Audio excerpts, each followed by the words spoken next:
Hello. Ugh. Everyone say hi. Hello. Hi. Hi. Hi. Hi. How was your day? My day or anyone's day? Both of you. Um, I had to go to work, so awful. yeah, Rip. same. Awful, terrible, disgusting. Well, I can definitely say that my day was uneventful, but I did have some fun because I stayed home, played some video games, made some burgers.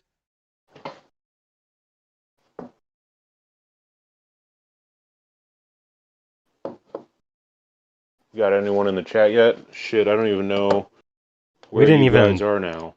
we didn't even say oh, we got Al. I need to edit the stream details though because we are not on that session.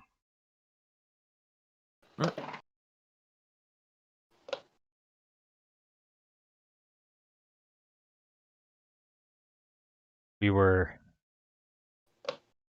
in the Wistful Spire, right? Yes, we are still in the Wistful Spire. Uh,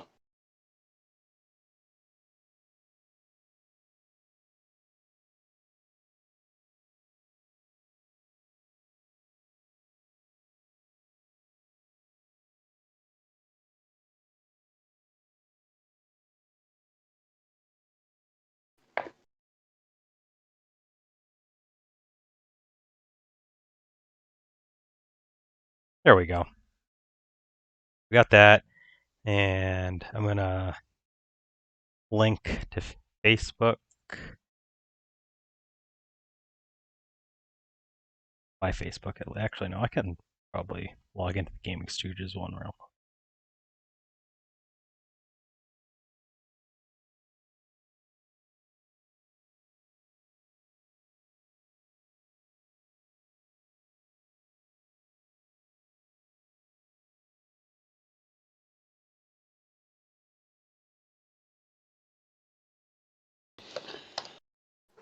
Wistful Spire. Wistful spelled Wistful, right? Should be. Wistfu. Yes. Cool. Oh god. Oh my god, I'm so dumb. Oh my god, I'm so dumb. I fucking made the post without actually linking the fucking video. Oh, Guys, I'm so stupid. RIP you. Okay, hold on. I edited it.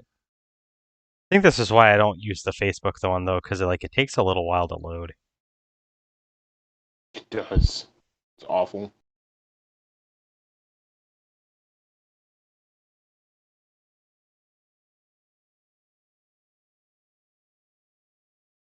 Jack, What? calm down.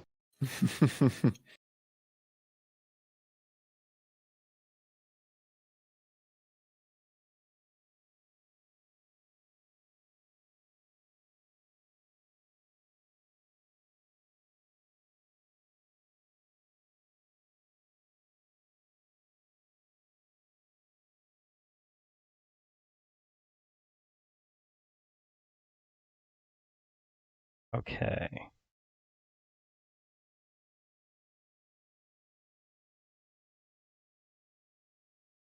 Gotta go to the Twitter.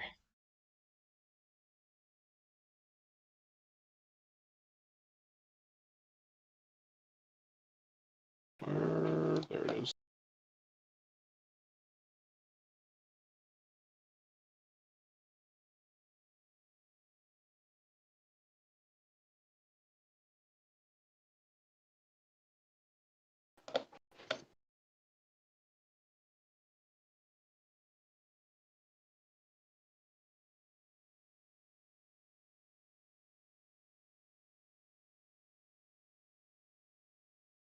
Okay.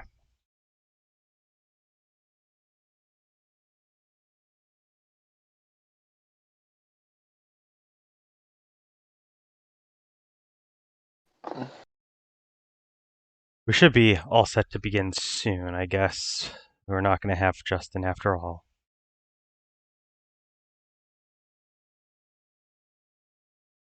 Ooh, I forgot I need to get that image saved. Oh shit! Who did that? That was you. Oh, okay.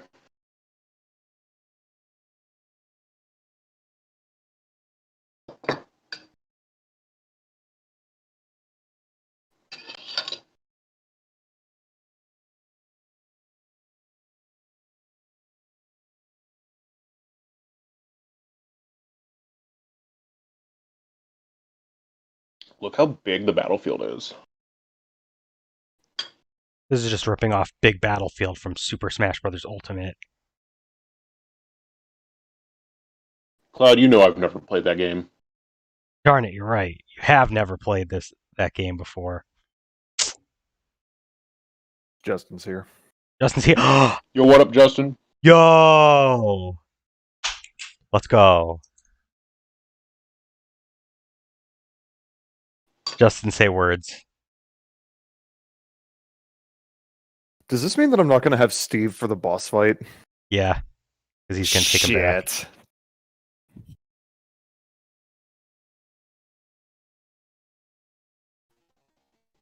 Like, I conducted my whole strategy assuming I had Steve. More like Steve is my crutch because he's so fucking better than any You. of my regular weapons. Now it's back to shit tier Valerie. You don't have S tier Wow. Steve. I'm just She kidding. has- Her drunkenness now gives her the ability to projectile vomit. What the fuck? That's not an upgrade. All right, you fuckers, It's fucking ready? Yeah. Excellent. Fuck, I have to pull up that old website again. Please do. All right. While Justin does that, I'll go ahead and give us a little bit of recap, as well as give the floor to two knuckleheads that need to plan out a little bit of strategy here before they get into a boss fight. That might end up in a TPK. We'll see. So in the last part, Isaac, Valerie, Laura, and Nalala ended up fighting a horde of gnolls that were taking up residence in the Wistful Spire. And then after that, they refused to solve my trap broom puzzle because they're cowards, and decided to figure out a way to jump across a large gap and walked up to the boss room fight, where they found a Basilisk at the end of the chamber. Oh. Now, before we start this boss fight, what's everyone's health at? Full. Hold on a sec. Valerie's full. Nalala has 23 out of 27. And Laura has 24. So she's full. So it's just Nalala that's not full. And what sort of healing do we have for during this boss fight? So I'm pretty sure Isaac's out of spells. Nalala's And pretty much out. I'm pretty sure Isaac's also out of lay on hands pool as well. Yeah, I don't have any lay on hands left. I still Cool. have like a shit ton of ales of healing left. But otherwise, how many spell slots have I will say one thing.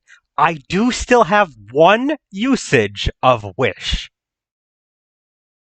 It's true. You still have one. That's it. I still have 4 level 1 spell slots, so like I can cast Healing Word, which, you know, is only 1d4 plus 3, but it's something. I have that last potion of healing I bought 3,000 years ago. Good thing you're somewhere else.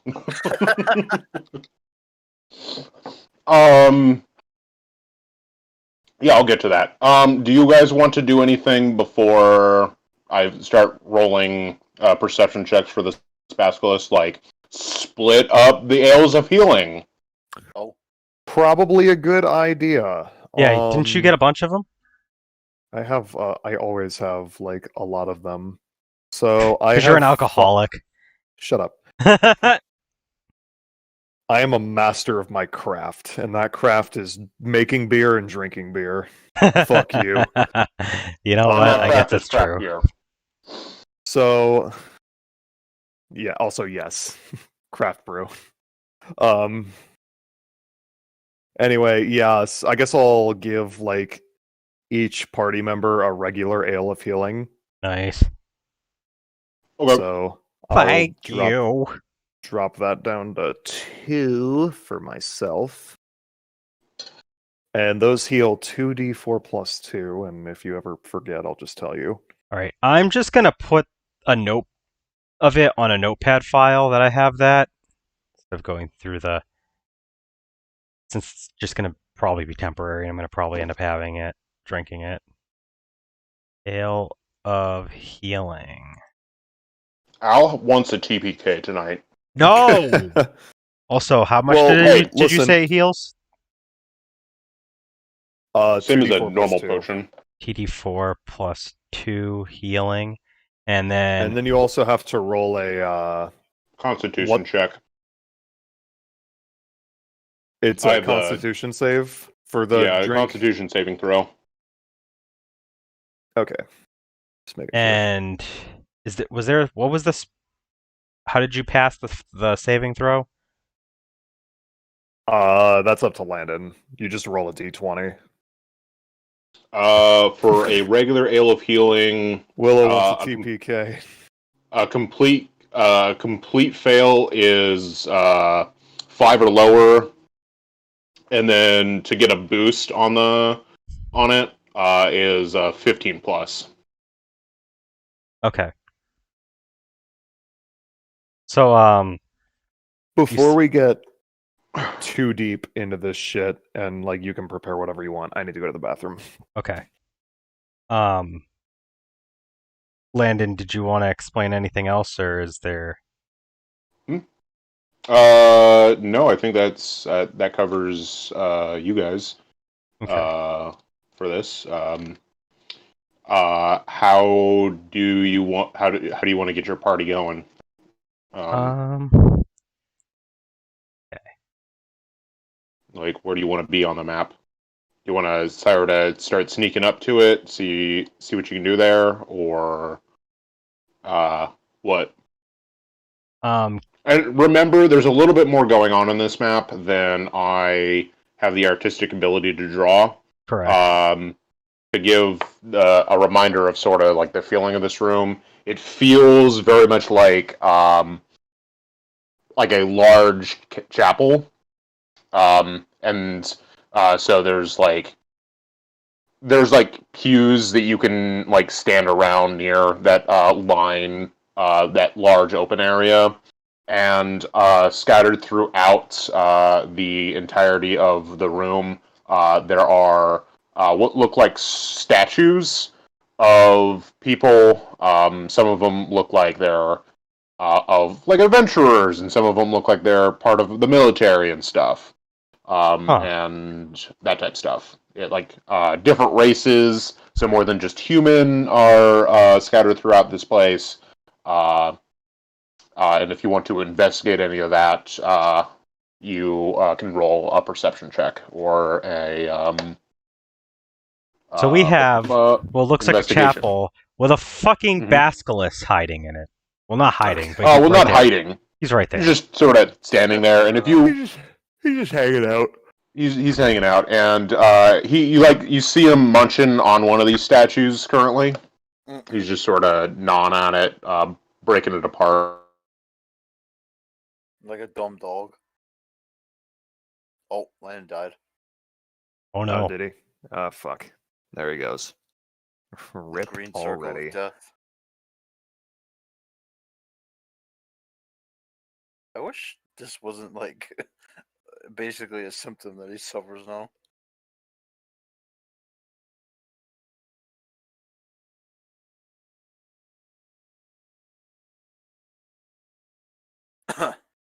You guys remember what you learned about a Basilisk from like 4 sessions ago? No, absolutely not. Well, I have an see if excuse. I you're. wasn't here. Yeah, you weren't here, so you're 4 fine. sessions ago was like 3 2 or 4 months months ago. ago. Yeah.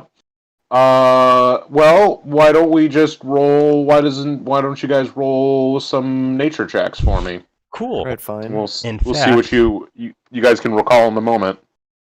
I forgot to grab my dice, but I have them right here. Fucking dirty 20 For who? for Valerie. I guess I'll roll Okay. for Nalala too. Oh yeah, so we need one for 9 each for Nalala. character. Nalala is gonna take Willow's suggestion. They're great. Go hug them. You What? said nature checks, correct? Yeah, roll a nature check for me. Okay, well, They're great. Laura got a 19, but Isaac got a 2. They're great. Isaac, Go hug them. Yeah, they're fucking great. They're the best. Go hug one. No, He's a cute big but puppy. Laura But knows Laura you don't and hug them. Valerie, yeah, Laura and Valerie remember that these guys are they have an ability called petrifying gaze, where if you're within 30 feet of them and you guys are able to see each other, it has the ability to turn you to stone. Oh, fug. It's like a gorgon.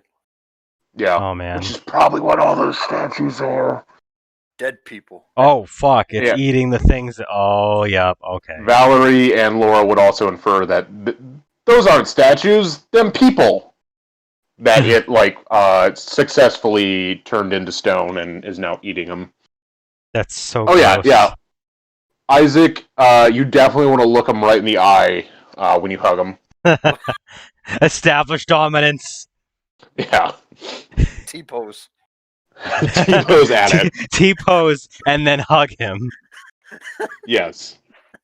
All right. How do you guys want to approach this thing? Because currently it has not noticed you. Well, You guys want to try sneaking up on it? Isaac's being dumb, so he may as well. No, I'm just kidding. I was gonna be like, just run up and dab right in front of it. No, Gonna dab on you. God, well, are we able to deduce if there's any other exits in this room or anything that leads anywhere? Roll a perception check. Perception. Okay. Certainly.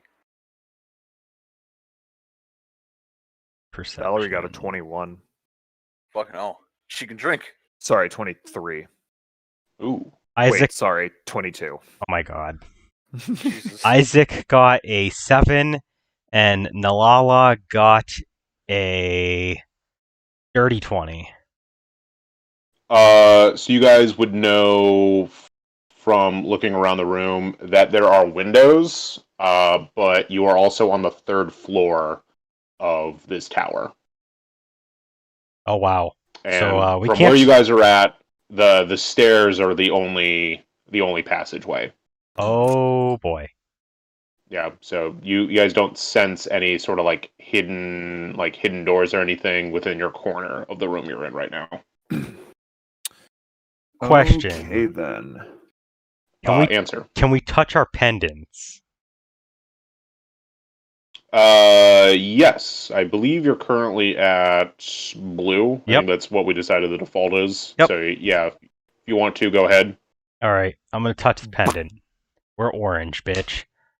Okay, so in orange, you see the statues or the petrified people. Some of those, a lot of those, end up changing.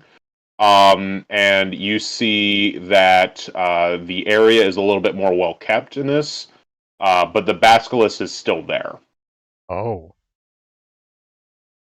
So yeah, if you switch between the two realms, it looks like the basilisk is constant between both versions. And besides it looking a little better kept, we can't really make out anything distinctly different, right? No, this room in particular, stays functionally the same between both versions of it. Okay. Now, I will remind you, since it's been a while, there was one room further down, like in the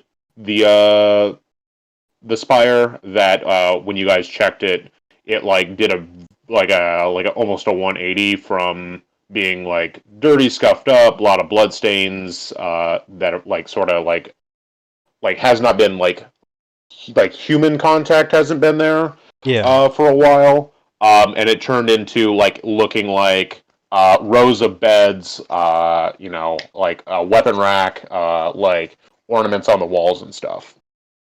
So it went from well kept to, or it went from like abandoned But everything dungeon. changed when the Basilisk attacked. Yeah. So like other areas have been affected much greater than this. It seems like the Basilisk hasn't like really gone on a destruction path. Like some of the pews are broken down. All of the pillars are still sort of holding up pretty well. Those are the six on both sides. Those squares. Those are like large pillars that are holding up the ceiling. Okay. I guess we Okay. have no choice but to really just switch back because there's nothing else we can do. Yeah. Okay. And then, what do you guys want to go and do from here? That's a great question. I'll get. I would say Nolala is being compelled to go fight this thing. Oh no. If you remember, that is the entire reason why you guys are here, is because she is cursed to attempt to kill this thing. Hoish. Yep. Okay. So she would not be acting rationally in this. She would be trying to beeline it to kill this thing because she's under the effects of a curse. All right, let's fucking kill this thing then. All right. So do you guys want to? I was gonna say How do you guys want to do this? I was gonna say you should give Nalala some sort of stipulation that like there's something that there's like she can't retreat or something. Yeah. At this point, I mean, yeah, you guys. She's either going to die in this room or kill a Basilisk. Yes. Is what's going to happen for her. Oh boy. Okay. Now, the rest of you are of sound mind and can do whatever, but We don't she's wanna sort leave of her stuck in behind. this room. Yeah, we don't really have the choice. We should probably go and assist her 'cause she's already going over there. Yeah. So, how do you guys want to approach it? To be honest, let's just try and stay kind of close to Nalala to make sure she's safe. But I'd like to try and go through these You know little what? structures. Since the curse is so high, I will take control of Nalala. Oh, I'll for just real? have complete control. Sorry, Oh, okay. Jack. And to fix that, Justin, Uh-oh. you're gonna play as Laura. Oh fuck. Oh boy, So I just get to be take Isaac. yeah, you're just Isaac. Now you can't necessarily like click off of spell slots and stuff for her. But take a look over her stuff. She should have 1 second level spell slot. She has 4 first level, or she has 3 first level spell slots left. And she has a couple of charges left on her Staff of the Woodlands, and I believe she has. I think she only used 2 of her magic clip modifiers, so she still has 4 of those left. I tried to be a little conservative, knowing that we were going to end up going into something soon. Yeah, so take a look over her stuff. If you have any questions, let me know. But yeah. Alright, so how are you guys approaching this? Tell me. Vote on your phones now. I guess we As could. I'm going to say, Nalala is probably not going to be super stealthy at this. She's just going to start running up there. She is going to start heading. You know what? You know what'll make this easier? Let's all roll for initiative. Oh boy. Here we go. Valerie got 13. Oh yeah, that's right. I'm only rolling for Wait, Isaac now. 14. Nat 20. Let's go. What is the total then? For me. Yes. Well, Isaac has a +0 initiative, so there you go. It's just 20. Isaac. I should go first because I rolled a nat. I'm kidding. Whatever happens, happens. What did you say Valerie's was? 14 total. Okay. Justin, can you roll Laura's initiative? She gets a +2. Although this is gonna be interesting because it doesn't let me roll on her thing. It only No, lets you me- have. Oh yeah. Shit. You need a separate dice thing, don't you? Yep. Quick, someone find him a link to a D20 rolling site. Well, he's gonna also need like others because damage stuff. Yeah. I have to look at all her stats and shit. Oh, dude, all you have to do, Justin, is Google D20 roller, and they literally give you 4, 6, 8, 10, 12, and 20-sided dice rolling options on Google. Huh, that's weird. Yeah. Give me a second because things just got a little bit more complicated. Let me link to my the search I made. Just click that. Oh yeah, there it is. It's cool. Yeah, just use that. Oddly specific. But I mean, All right. you have to just do that and then just add whatever she has on her sheet. All right. So, okay. So it's just plus the initiative, right? Yeah. All right. D20. Oh, for some reason it's rolling more than one. I didn't ask for it to roll another one. If you click on your die, then they disappear. There's a button to roll. Oh, okay. Yeah, that works. I got a 5. 5 total. Yeah, 5 plus 2. I meant to say. Oh, 7. Okay.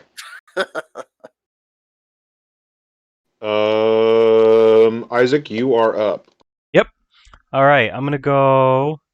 Oh yeah, I probably need some music for this, huh? I was supposed to do that, and I couldn't find anything because I was in the middle of getting all the character sheets and stuff open.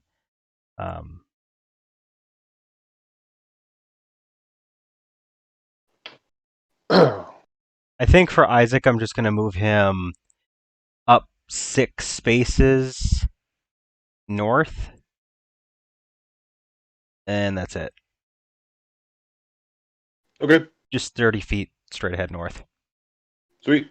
Next up is Valerie and Steve. Okay. And Steve, fuck yeah. Oh yeah, Justin. Steve is currently your scythe, Oh, okay. but not Steve. But Steve is your scythe. It's a little weird. We'll get there. And Valerie is currently the one who's connected to Averna's scythe. Huh. So are we all still at the front? Yeah. You are all down near the stairs down there. Like way down in the corner there. That's where you guys are at. Isaac moved. The only thing that's moved so far is Isaac moved 30 feet up on the map. Okay. Well, is Nalala still down there? Yes, she hasn't moved yet in the in initiative. All right. Well, I'm gonna before she runs off and does some stupid shit. I know she still has only 23 out of 27 HP, so I'm gonna heal her. I'm gonna use Cure Wounds, or not Cure Wounds. Wait. Yes, Cure Wounds. Wait, no. Wait, is she No? the same race as Averna? Nalala? Yeah. No, she's a tiefling. Okay. Because I'm a Averna's a vampire, which is why. So she's undead. Okay, cool. But Nalala's tiefling, so you're fine. Yeah, take it away, So Jen. anyway, I started may healing. may I cure wounds now? Uh huh. Well, anyway, I started healing. I mean, I sucked my thumb. Oh wait. Oh, that is a D8. Okay. 6. So she's a full health. Max. Alright, she's back up to max. Hell yeah. And then do you want to move? Yes, I will move with Isaac. Okay. 10, 15, 20. Actually, do you need to be... what's the range on cure wounds? It's touch. Okay, so you would have had to be right there. Yeah. So you're moving 10 down to touch, and then 20 5, back 10, towards 15, 20. All right, I'll move you 20, and then I'll move Steve. Where do you want Steve at? Next to me, I guess. Left or right side? Right side. Okay. And I would like to point out you can double move. So if you're not using like an action, you can basically dash. Yeah, you can dash and move double your speed in a turn. Okay. So I don't know if that changes what you want to do, Isaac, or if you want to. I'm gonna just push myself right. How close am I, by the way? Like to the. Currently, it's kind of hard to see. You are 5 feet away. Like you are 10 feet away from being in between those two pillars. All right, let's move 15 feet forward, so I'm in between the two pillars, but I'm like on I'm on the road that's like further north. Yeah. Okay. Cool. All right, Laura, it's your turn. I will be. And then I'll update the map after everyone takes their move. Where am I standing right now? I will be right back. So you are you're the L that's way down in the bottom left-hand corner next to that flight of stairs. And the big B, sort of at the top, that's the Basilisk. Now, it has not. You don't think it has seen you yet. But Nalala's gonna try to make short work of that. Yeah. And Isaac and Valerie have they've both moved north on the map, so they are close to the two pillars that are right next to, that are closest to the flight of stairs. No, I'm gonna assume like I'm much squishier than Averna, and I'm probably not a melee fighter. You are about as squishy. You have AC 15, 24 health currently. You are not a melee fighter. You are a wizard with a gun. I get all the characters that defy the wizard class, don't I? Gun wizards are the most badass thing that we've had all game. Let me tell you, Laura. I need to kill Laura. That's gotta happen.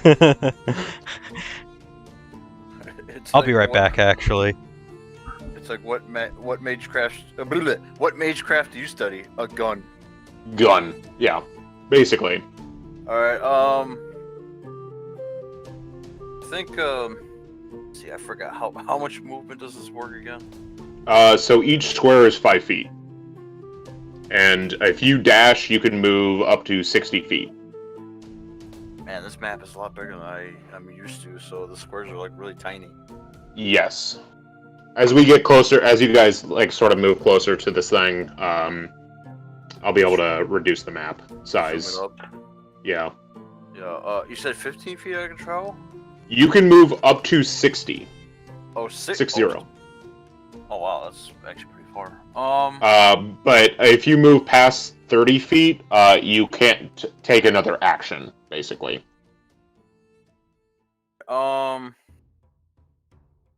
Since I'm blind as a bat, especially on white backgrounds, can I just like move close enough where I'm like somewhat up against that first pillar that I'm next to? Moving 45 puts you at the bottom left corner of that of the right pillar of those two. Yeah. And then you would still have another 15 feet of movement if you want to move past that corner. So if you want to be behind the pillar, or if you want to be in line with Isaac, you can do that. Yeah, probably put me at least a little close to Isaac then. All right, I'm gonna put you on the same line as Isaac, and that, and then Nalala is going to take her turn. She is going to 5, 10, 15, 20, 25, 30, 35, 40, 45, 50, 55, 60. She's going to dash out towards the middle. And let's see what I've got. I think that's all she can do. So just out in the open. Yeah, she's going to rush out to the open. Ugh. Well, at least she'll get all the She's She's under the influence of a curse, so she gets to do whatever I say in this instance. Definitely going to get aggroed first. Yeah. Okay, is both other humans back yet? Okay, I'm back. You just got back. I'm Perfect. back. I've been back. I apologize.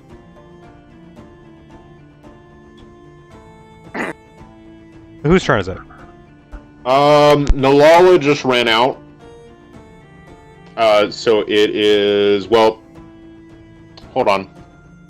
I assume she's dashing because she's, fucking making a beeline. Yeah, she dashed 60 Holy feet. shit. It is, I'm gonna roll a stealth check for her. She's probably going to She fail got a that. 3 on the die. Oh, no. Oh, yeah, we're fucked. She gets a +4 though, so she has a 7. And then let's see if the giant monster thing notices. Probably. It has a passive 10, Oh, Jesus. but we said it was munched down on some food stuff, so Well, it gets a Even if +0 to this. So if I roll better than a 7, you guys are fucked. I rolled an 18. Fuck. It sees you guys. Damn it. It notices Nalala and goes, "Oh, cool, fresh meal." And it is going I to... doubt this is what the Basilisk sounds like. It was probably more like, "Rah!" Okay. No, it was like, that looks like an interesting meal. I was kind of hoping because he's definitely going to be coming down like straight forward. In terms of everyone's positioning, I'm probably the most hidden right now. Cloud, your impression of it sounded like King Boom Boo. 40. Alright, so it just moved 40 feet down, sort of closer to the middle of the room. And I'm gonna print screen that shit. Well, you said it sees us, but is it like only her? right It now, or- sees Nalala. Okay. It doesn't necessarily see everyone else, and I haven't asked you guys to roll checks for that. But it saw Nalala for sure. All right, Isaac, it's your turn. Oh yeah. Oh boy. Boy. I don't know. Let me just update the thing. We were talking about that whole Laura being like her specialty for a wizard is gun. I like Willow's. She's got a master's in gunology.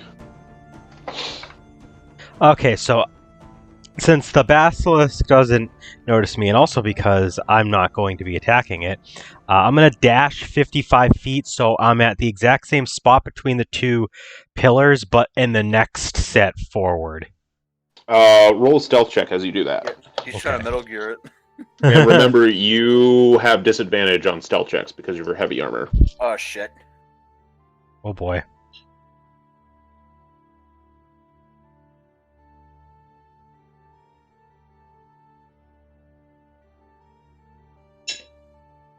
Oh no. He fucked. Would you roll? What'd you roll? I rolled a 4 and a 17. Guess which one I have to take? The 4, and then what's your modifier? 0. Oh, cool. Hilarious. He's up Well, I'll make a roll for the Basilisk because it is preoccupied with Nolala at the moment. Oh no. I rolled a 6, so it still sees you. All right, it knows shit's going down. It hears you clank, clank, clank, clank run across. Tubby. All right, and who's ready for some fun? Oh boy. I'm gonna roll a d6. 1, 2, that. 3, 4, that. 5, 6, that. A 5. Okay. All right. It's Valerie. It's your turn. Oh boy. I love how okay. where Valerie's standing, it says versus. Oh, because Versus. Steve gets to float around her. Yeah. Steve takes up their own spot.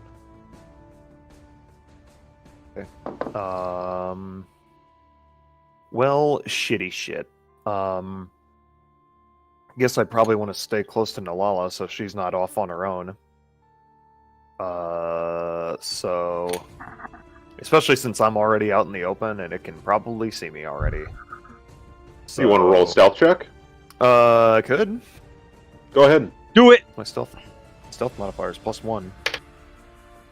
Fucking nat 2. Fuck. Okay. Excellent. I'll roll for you as well. This And is all just so bad. if I roll a 2 or worse, then it doesn't notice you. A 2 on a nat 20 or He's very D20. nearsighted. I rolled a 3, so Oh my god. What a tease. What a tease. He put on his glasses to see you. He's like, Oh, yes. he's a very old basilisk. Don't be mean to him. What if this basilisk is actually just like a really nice old man, and we're just like invading his home? Oh my god. home invaders. Yes, he's. Oh yeah. Do you want He's just to having a post munch. the image of the basilisk while we work through this? If you relink it. Thank you. I scrolled up. Imagine that, but you know, with reading glasses on. All right, hold on. I'll get it up there. Yeah, none of you guys are stealthy. Nope. I'm just hiding behind a pillar. I think Nolala has the best stealth out of all of you. She's the rolled one poorly. fucking out in the open. Yeah, she just rolled poorly. Is all. No, I can't put it under the NPC help. As much as I'd want to. We are not being helped by the basilisk. Yeah, just put it there. That's fine. There we go.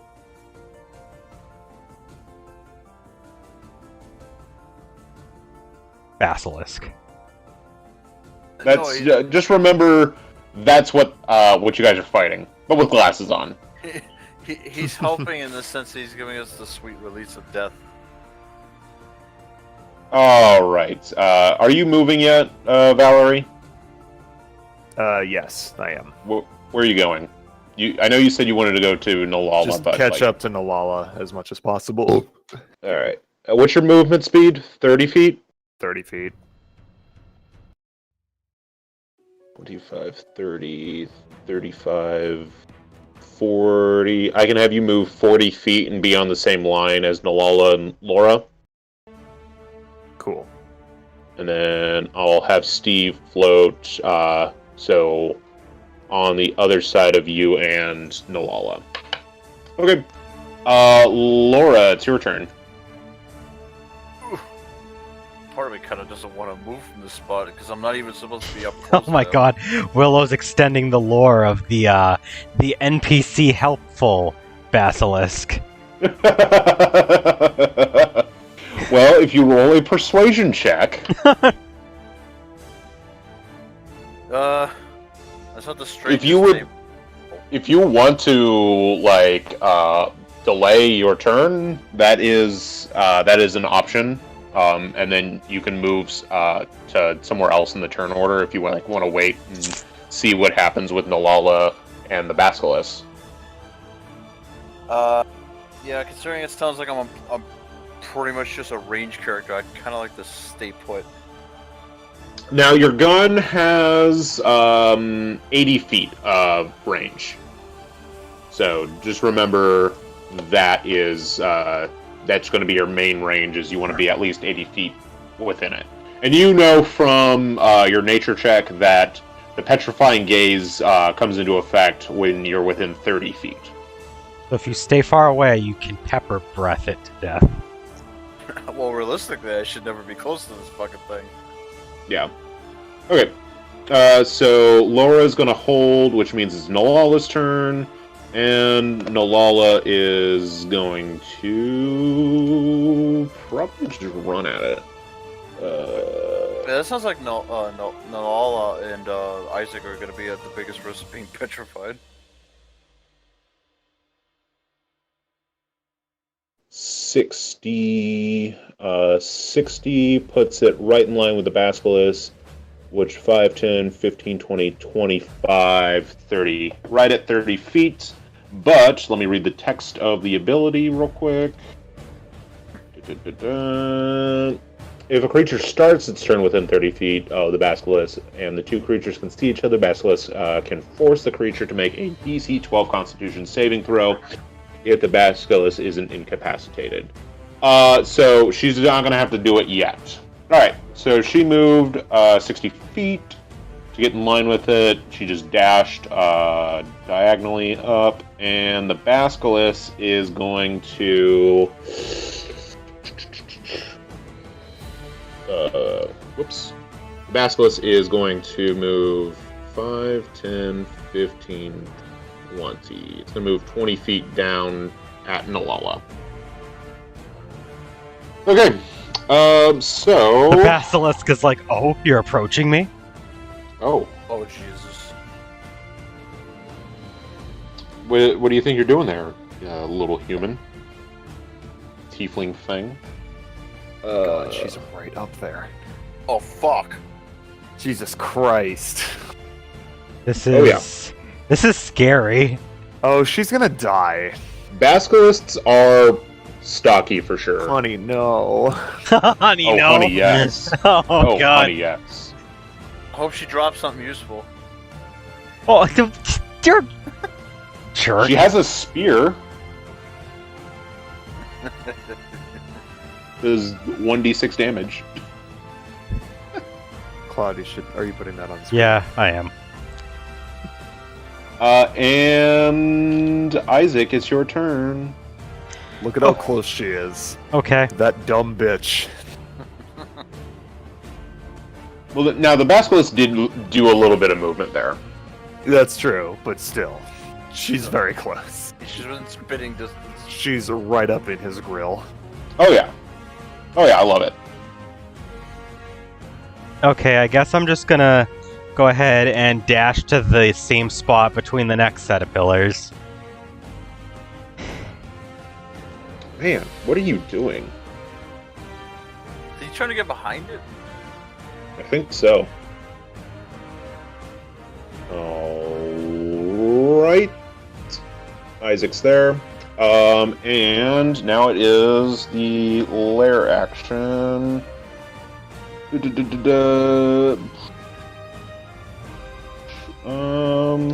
gonna do a D4 for this one. Cool. So you guys see, think this is only going to affect Nalala for now. But you guys see some of the more destroyed statues, sort of dark auras appear around them, and they you see the spirits of these warriors sort of start appearing out, and I'm gonna need Nalala and Valerie, since you are also out in the open, to make a wisdom saving throw. Oh boy. Oh boy. 14. Go behind it and suplex it, Al says. You are good. Nalala failed her check. I bet Sabin could. If we had Sabin in our party. If you did. So Nalala is frightened for the rest of the turn. Oh Shit. boy. She only feels scared now that she's up in its face.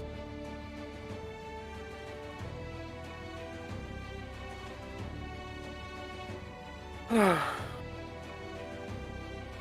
right. It is Valerie's turn. Oh boy. Have fun. Whatever you do, don't get too close. Did you turn on your PS4 by accident?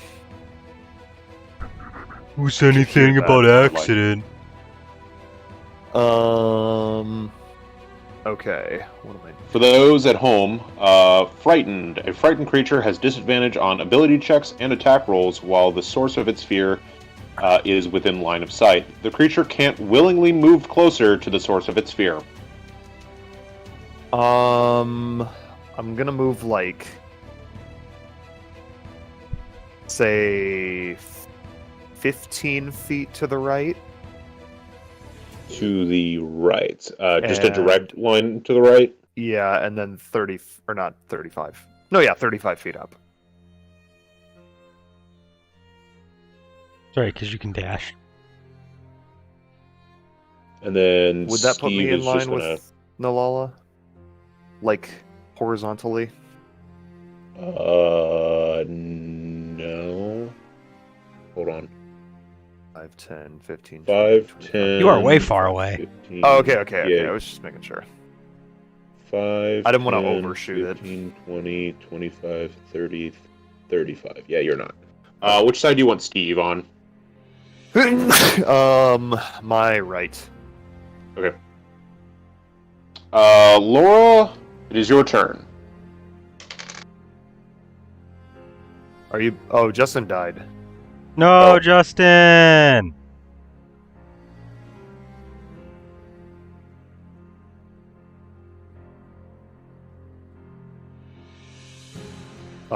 Intermission.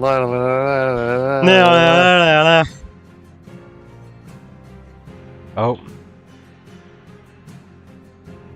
Is he back? he's typing. I I have to reset reset my mic mic real quick. Okay. So, Hey, Al said chat. bless you. hey chat, how are you doing this tonight?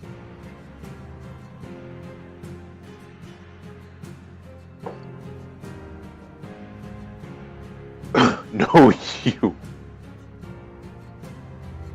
Justin, you don't get to say no you right now. You are holding us up from excitement and fear. Oh, did you guys see what Willow posted on Discord? For Yes, I what did. they thought Basilisk. Basilisk looked like? Yeah. Nope. They're like disgusting, like mole creature type things with spikes. And For some reason, multiple that legs. drawing is like, for some reason that drawing is like hilarious to me. It just looks really goofy and old timey. yeah, How about that airplane food? Like the what's he the done deal resetting with his mic airline food? The way All his right, like I'm tongue gonna- is sticking out, and he has a look on his face like, "Oh, hello, how are you?" I'm gonna say Laura continues to delay because I want to keep this moving while we wait. So if he wants to jump in and take a move, he can when he comes back. Laura's fine where she's at. Nalala is.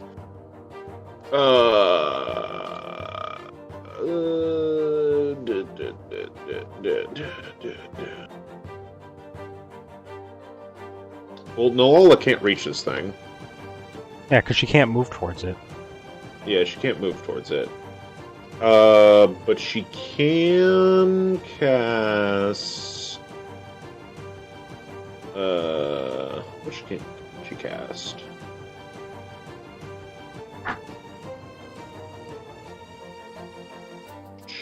She can cast. Thunder Wave. Yeah, she can cast Thunder Wave. And we'll see if the Basilisk saves on that. Let's see. Thunder Wave. A wave of thunderous force sweeps out from you. Each creature within a 15-foot cube originating from you must make a Constitution saving throw. On a failed save, the creature takes 2d8 thunder damage and is pushed 10 feet away from you. On a successful save, the creature takes half damage and isn't pushed. Constitution saving throw DC 13. It gets a +2. I like that. Roll. I liked the Basilisk and Harry Potter and the Chamber of Secrets. Those are cool It basilisks. rolled a 16. It takes half damage. So what was that? 2d8?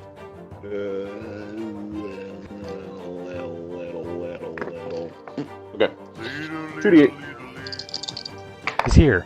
That is 3 damage. Hey, we got some damage on the boss, folks. Oh my god.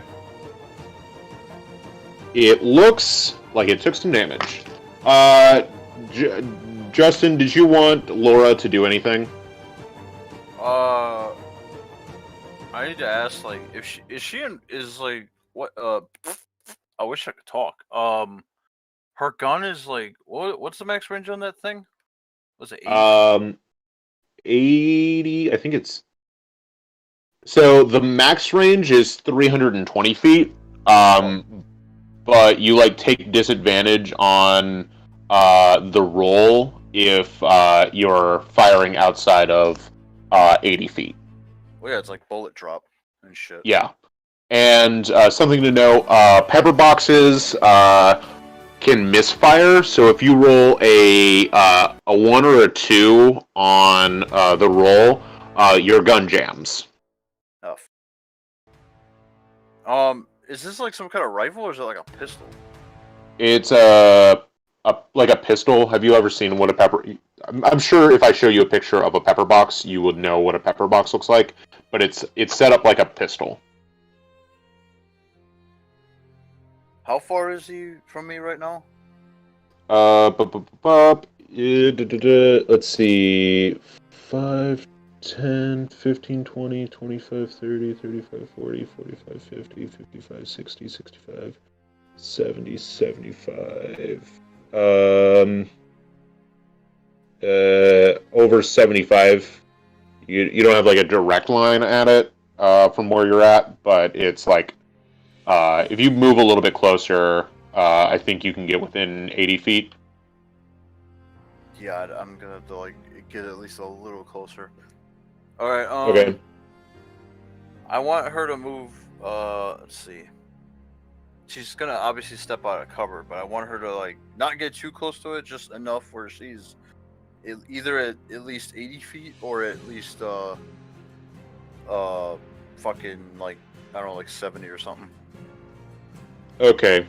Do you want to still be like close to like the pillars, or do you want to go sort of out in the open where the pews are, where Valerie, Steve, and Alala are?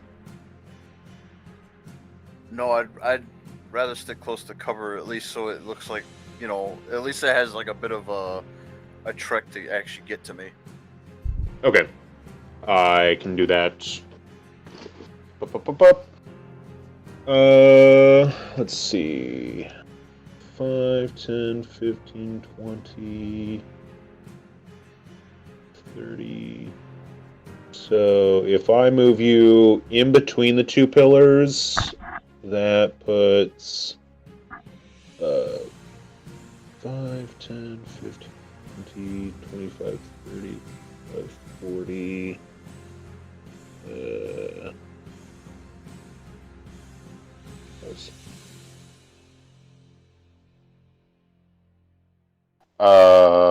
The math there.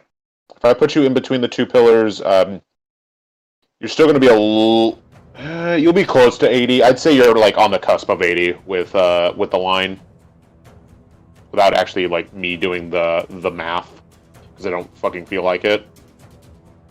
I'll show you a map update, and you tell me if you like it or not. Yeah. What skill is associated with range attacks? I forget. With ranged attacks, I believe it's dexterity. She gets a +4 to hit, and her damage die is 1d10 +2. Okay, so for her it would be the +4 plus the +2 to dexterity. Am I counting that right? You get a +4 to the roll on the weapon. Just in general. Yeah. All right. Let's see. Hang on. Let me check the map real quick. So that's sort of where you're at. You're like in between the pillars, but you're like pretty far still away from it. Yeah, it's enough for me to go duck and hide. Yeah. Next turn you'd be able to do that. All right, then from that position, I can still do something, right? Yeah. I only moved you 30 feet out, so if you want to take a shot at it, you can. And just so you know, Laura has a magical clip equipped to her gun, to where she can like infuse like extra, like an elemental damage into the gun to cause even more damage. Star. And let me find that. Yeah, because I'm completely new to this character.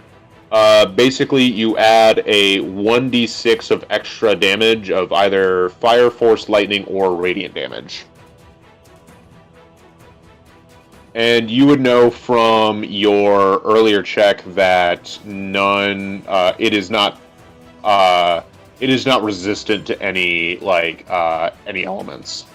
So you could go with any of those. Alright. Then I want Laura to like load up her shots with some like fire rounds and then take a shot at his head. Okay. Roll d20 and add 4 to it. Hold up, let me switch tabs now. The plus is to add shit. Yeah, so you get a +4 on whatever you roll. I got total 16. Total of 16. Hey, that's a hit. Hell yeah. So roll now. Oh, so you are using fire. So roll a d10 and a d6. Add those together and add 2 to that. Wow. D10, D6. It's weak to fire? No. And then you said add 2? Yeah. I'm just telling him how to do to do Laura's damage with her gun. I did 9 damage in total. 9 damage. Sweet. So we got some damage on this thing. Yeah. That puts it here. I figured since I'm the one with the gun, if I'm gonna move, I'm not just gonna move and get spotted. Alright. Nalala took her turn. It is the Basilisk's turn. Basilisk. Yay! My turn to play, motherfuckers. Wow. Alright, it's gonna move 5 feet down. He wants a TPK so bad. It's going to take a bite out of fucking Nalala. Oh no. That's a 15 to hit. Oh, geez. Ooh, that hits. She's got an AC 14. Cool. I get to do a lot of damage. No. Now, question. Okay, she does not resist poison. Whoops, I said too much. Shit. It's got a poison bite. I get to roll a lot of d6 now. Listen to that. Oh no. No. Oh, the I think she's almost dead. That is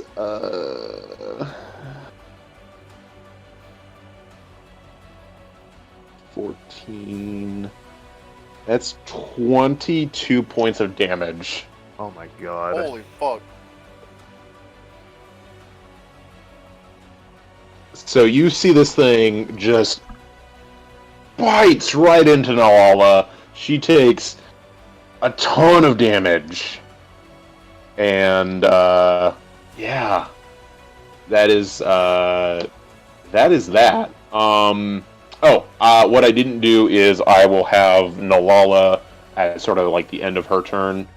She gets to reroll that frightened saving throw to see if she breaks out of it.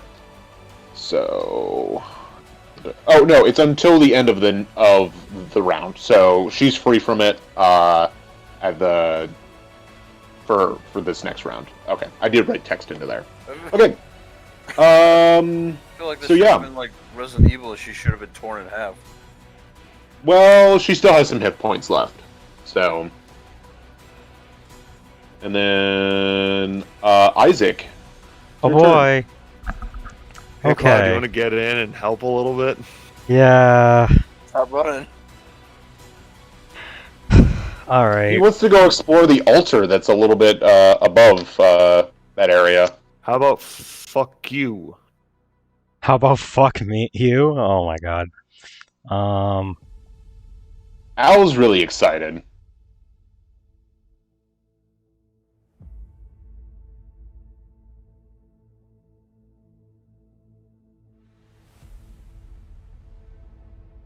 What's Isaac doing? I'm trying to calculate. Sorry. Okay. I don't envy our melee fighters.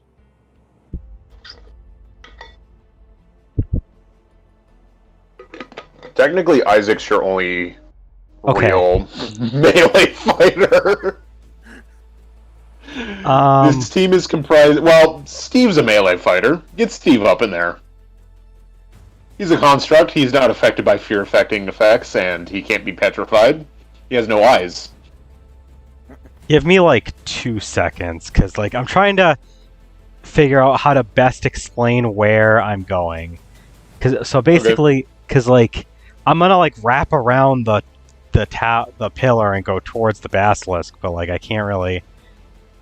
I'm just gonna have to like upload it to Imager and like circle the spot I want to be on. Oh, geez. Okay. That works.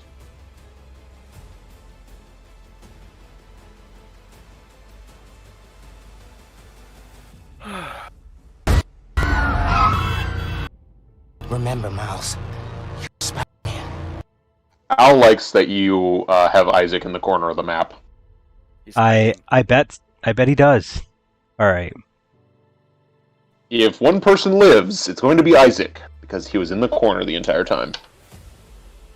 Go man, go man. You know, once he gets through her, he's gonna start barreling towards all the squishy people. You know what's fun? This thing can outright kill Laura Oh shit. in All right, I one can't- attack. I can't really like do that. So I'm just gonna like give you directions, okay? Because Yeah. I could do it. How All right. how much up and how much to the right do you want to go? So to the right, 10 feet. Diagonally upright, 5 feet. Okay. Then to the right, 10 more feet. and then diagonally down to the right, the other 40 feet, because I'm dashing the whole distance. 5, 10, 15, 20, 25, 30, 35, 40. So you are one line above the Basilisk. Correct. You're basically in line with Steve. Yes. Yeah. Okay. I got you there. Cool. And that's your turn. I'll go ahead and load that up, and then I am going to need... it's the lair action. I'm going to need everyone... everyone but Laura to roll a DC 15 dexterity saving throw. 6. As dexterity the saving. floor... Yeah, so the floor and the ceiling and everything just starts tremoring. The basilisk starts pushing on the ground a bunch, and shit starts falling from the ceiling. DC 15. Oh, DC yeah, 15 no. I dex still saving throw. I failed bad. I got a total of 8. I got a total of 10. Nolala passed with a 20. Oh. Cool. So both of you guys failed. Yep. Okay. So where's my D8s? Where the fuck are my D8s? There's one. I'll just roll the same damage. You guys both will. Well, no. Isaac takes 3 damage, and Valerie takes 2 damage. Oh. Oh. And you're both knocked prone Wow. as you guys get tripped I hate this. by it. But hey, you already moved, so hey. Yeah. And it's not like the thing's gonna go after you, probably. Anyway, it is Valerie's turn. Valerie, you are prone, so you can spend half of your movement to stand up, if you would like. Yeah, alright. Alright, so there goes 15 feet. Alright, now what do you want to do? Move as close to Nalala as possible, because she is going to fucking die. 5, 10, 15, 20, 25, 30. Do you want to move 30 feet and do something, or do you want to just run up to Nolala and that's it for your turn? How close can I get with just 30 feet?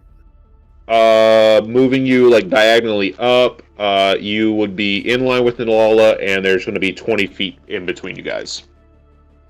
Okay. So you are on the same line as her. There's guess just going to be 20 feet in between.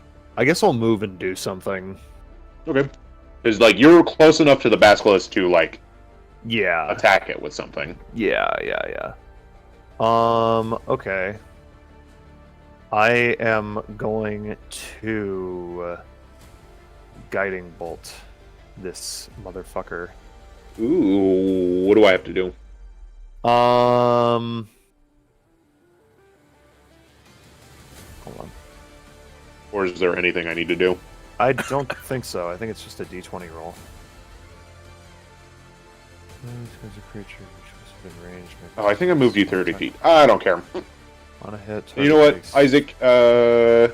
Because I moved Valerie a total 30 feet, I won't have you be knocked prone either. Cool. Because I flubbed that on the movement. That's my B. I don't actually know. Let's Hold on, do you want me to pull link up it? the text for guiding bolts. I can just link you to my character page.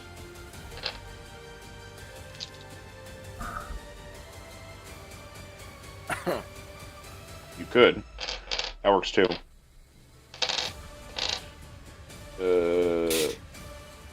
Come on, thank you. Man, we are already a little over an hour into this stream, and You've done some damage to it. We've barely done anything. I've done some damage to it. Guiding Hey, I'm working bolt. on it. I'm Yeah, working on it. Roll a. Yeah, that's you get a +5 to your hit. So roll a d20, add 5, and then on a successful hit, you'll do 4d6 worth of damage. Okay, okay. Wait, what are you doing to it? I'm using guiding bolt on the basilisk. Are you doing this as a first or a second level? This is a first level. Okay. So then, yeah, 4d6. What'd you roll to hit? 19 total. Okay, that hits. Roll damage. Cool. Let's see here. 4. 3 is 7. 1 is 8. 1 is 9. 9 total? Yeah. Okay, sweet. So you force lightning this thing, and it does some pretty solid damage. Kaboom. Kaboom! Splish! It's at that much now. I should have just been able to do that. Okay, cool. It's like starting to show a little wear and tear, but it is still raring to go for sure. Yeah. Laura, you're up. Goody. Wait, I forget. Has this thing gotten any closer? It moved 5 feet towards Nolala. It's where it is on the map. Okay, so it's not really anywhere else right now. No, it hasn't really moved like closer to you. Yeah, the last couple maps it's been in the same spot. All right. Let me think. Wait, just so I'm certain for the future, what's being used to check how many spell slots I still have? I forget. That is, you see where it says like on the spells tab, where it says first level, and there's a red box, and then there's 3 blank boxes after that. Yeah. The ones that are like don't have a red in them are still usable. Okay, and first and second are like separate? Yes. Okay. I'm just looking at shit because I'm trying to figure out what's the best thing I could do here. I basically threw you a character you are not familiar with and was like, here, play this. I have a lot more magic than Averna does, even though that's her class. You have a ton of magic. But you also have a gun. I have a gun. I could cast a spell, or I could just shoot you. I mean, ask a Cloud, how was it playing Laura? It was fun. I liked it. See? She's fun. Alright, what you call it? You said like the range I'm at is just kind of like close to like 80 already. Yeah, you were like on the borderline cusp of 80. Alright. So technically you can use magic missile, and that's about it out of your spells. Yeah, the bad thing is if I waste a spell slot, I'm not gonna be sure if I'm gonna need it later. Oh my god. What'd you do? I think I have something that can save this entire fight from going way too haywire. Oh. Is it a mirror? Not quite. But based on the you guys remember, if you hold up the mirror, you won't have to do the Petrifying Gaze. What? Oh. Who said that?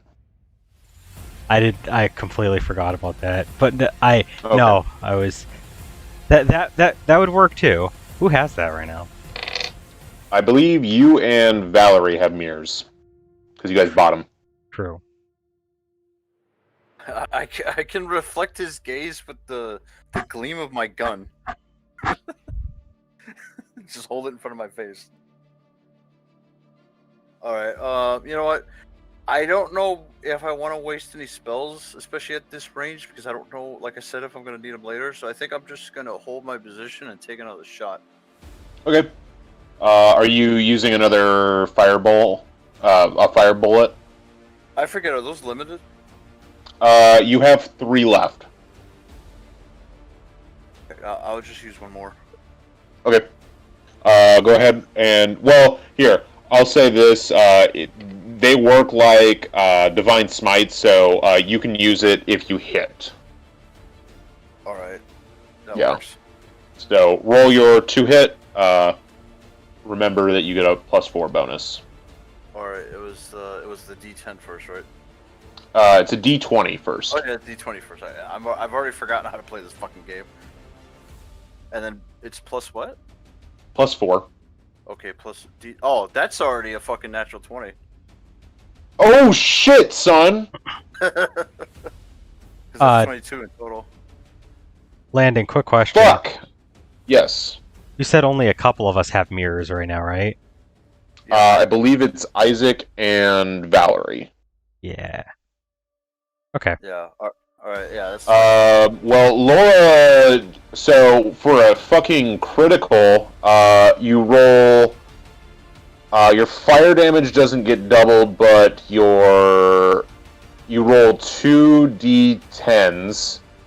So roll 2d10s plus 4, and then roll a d6 on top of that. 2d10s. Oh, hold on, I think I did that wrong. Holy shit. You're lucky. Yeah, well, it's a good thing too, 'cause I thought we were gonna get fucked here. Alright, hold on. You said 2d20, or 2d20s. 2d10s. Yeah. And then 2d10s plus 4 plus a d6. plus a d6. That is total of 19. Sheesh. Jeez. Okay. 10, 3, So- and 2. You guys see a fucking fire bullet just hit this thing, and it screams out in pain. It's looking really bad after that hit. You realize I just fired a fucking railgun. Ba-ba-ba-ba-ba-ba.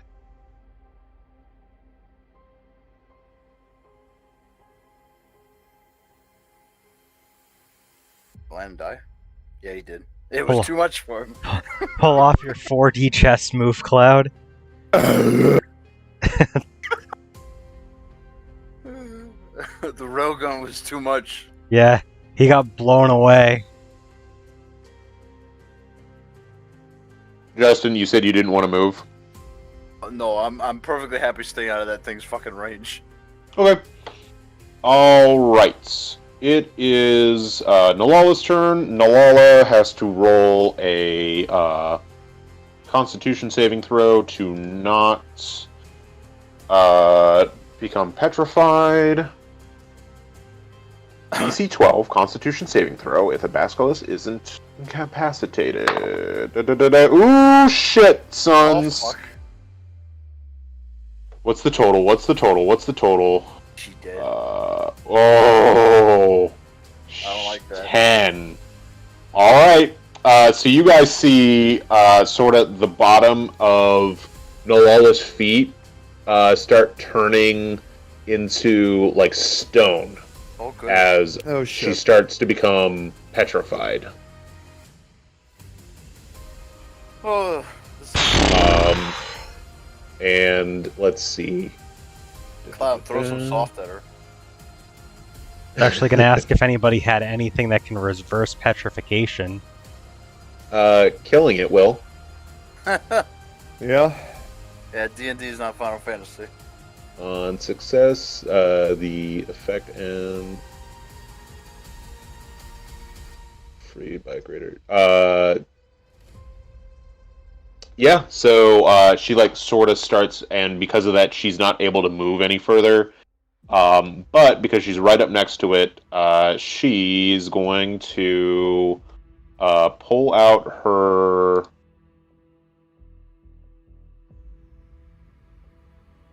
She's going to pull out her spear. Well, she's got her spear out. She's just going to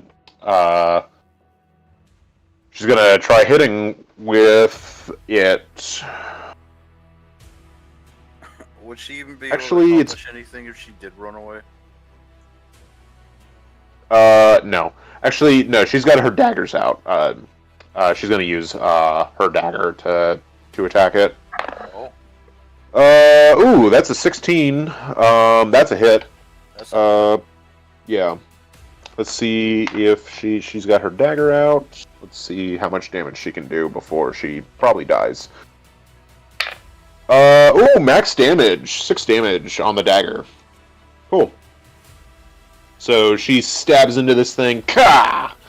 And does a little bit of damage. This thing is looking pretty bad, but it is also its turn. oh shit. Well, somebody's Damn. dying. So it looks at, let's see, who is nearby. Valerie lit it up with that thunderbolt. Nalala's right in front of it, and she's already. You know what?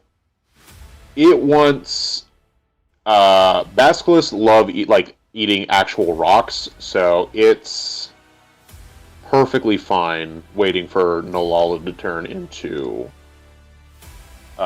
stone. You know what? You know what I'm gonna do? I'm gonna roll a d4. If it is an odd, it's going to attack Nalala. If it's even, it's going to attack. It's going to walk over to Valerie. Oh boy. Uh-oh. You would be right outside of it. Well, you'd be on the corner of its range, so it'd be able to bite you. I said odd Nalala, even Valerie. Odd Nalala, even Valerie. Even. I rolled a 4. So it's gonna start lumbering over to Valerie, Oh boy. and it's gonna try to bite you. Yum. But I need a second d20 because you have that stupid fucking robe. Watch it not matter. That is a. My lowest is a 16 to hit. Oh my god, what? What were your rolls? A 14 and an 11, and I get a +5. Oh. So my lower one's a 16. Don't you have like, isn't your ace AC You have- 17. Bitch. No, isn't it AC's 18 actually? No, it's 17. Isaac, what's your AC? My AC is 19. Yeah, yours But- is 18. You still haven't updated your character. I was gonna say, I'm Jack, loving it. you have the shirt of tap out. I think that also Oh yeah. It yeah. adds- It's a plus it- 1. it adds a +1, but it doesn't get incorporated into the number because it's a made up item. Yeah. Okay. Yeah. Yeah. But I So- mean, either way, I'm. Yes, you're fine. You Yeah. don't get bit. Exactly. This turn. All right, what's up next? Isaac's up next. I'm going to post an update screenshot for you as well. Fun. So you guys can sort of see what's happening with the map. Alright, Isaac. Right. Okay. This thing has been, beaten up pretty badly. Alright, but grab that you one. are 5, 10, 15, 20, 25. You are just within, you are right outside 30 feet. Yeah. Because of the line you're at. So Right. you don't have to roll the saving throw. But if you move closer to it, next turn you will. I am gonna, once I get this updated.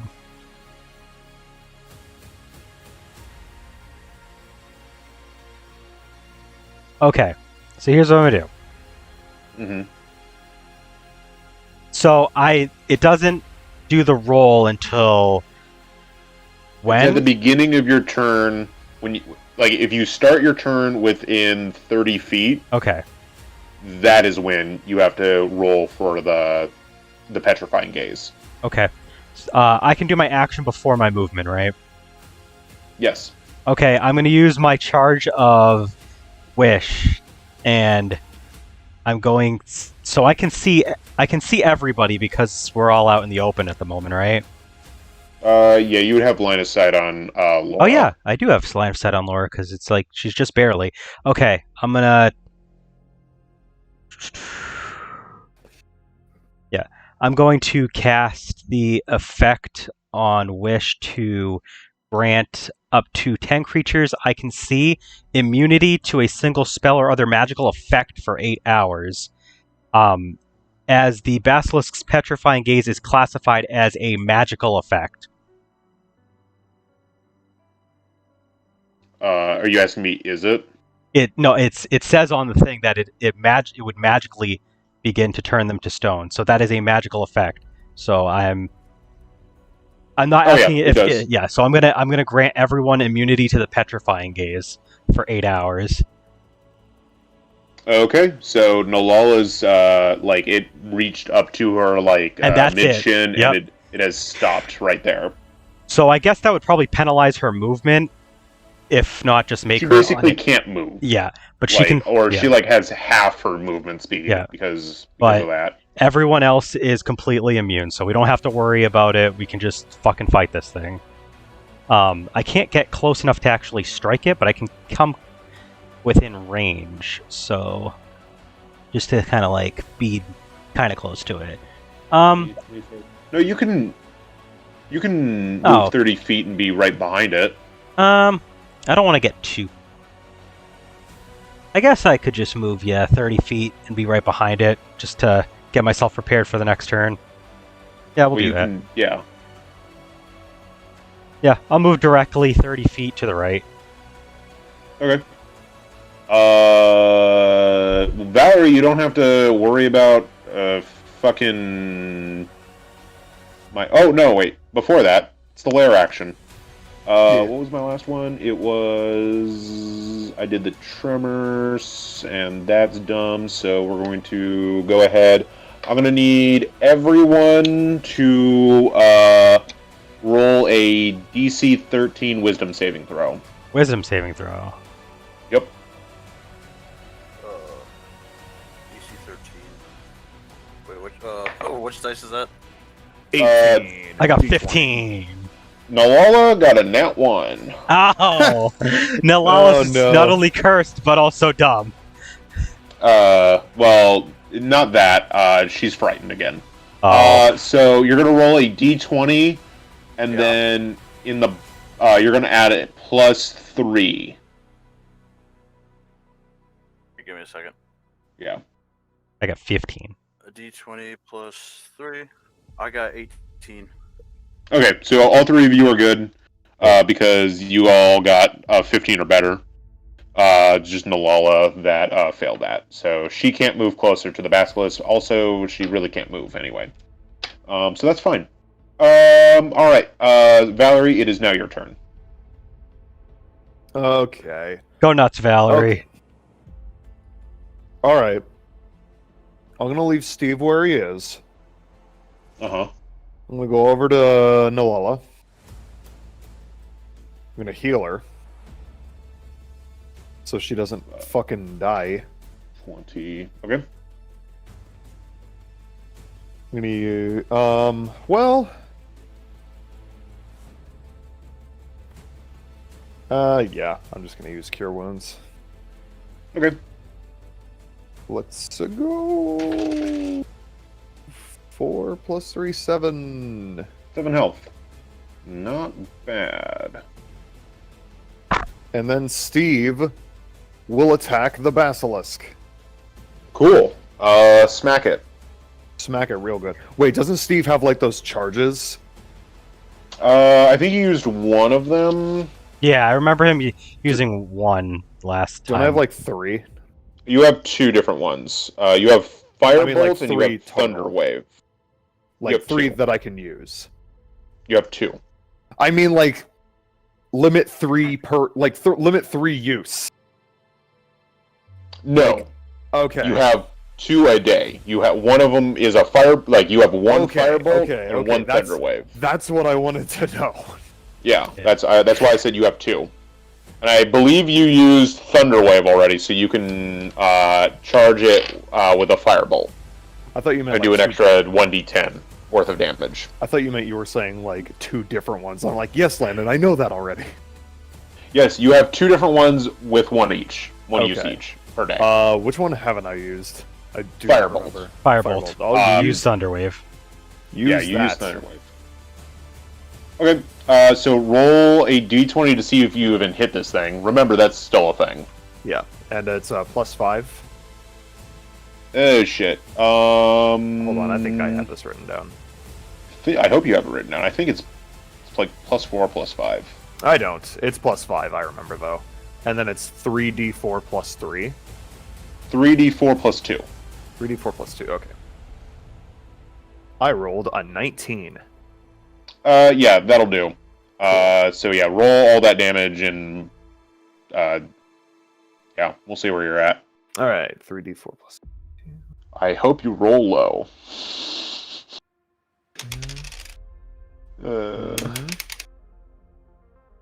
At least I've helped us 9. out in some way. 9. 9 total? Yes. Yes!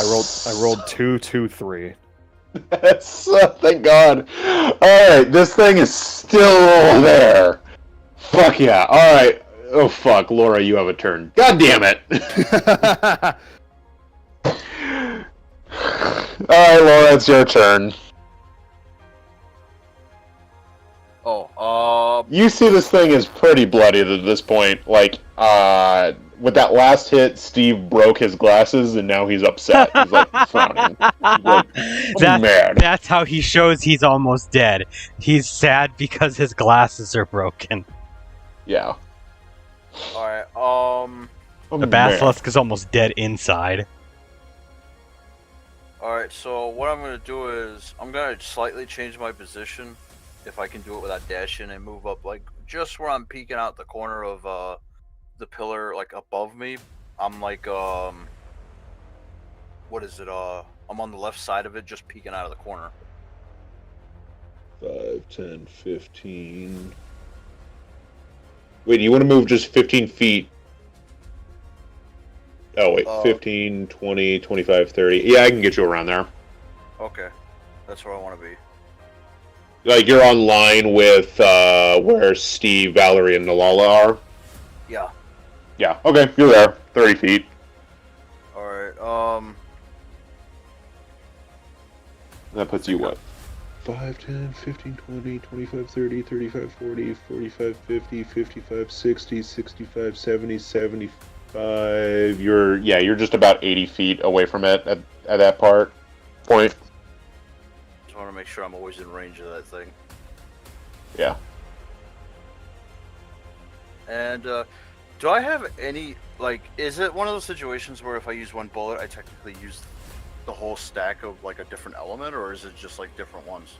The way I picture it, is the clip has, like, a modifier on the bottom of it that charges the bullet,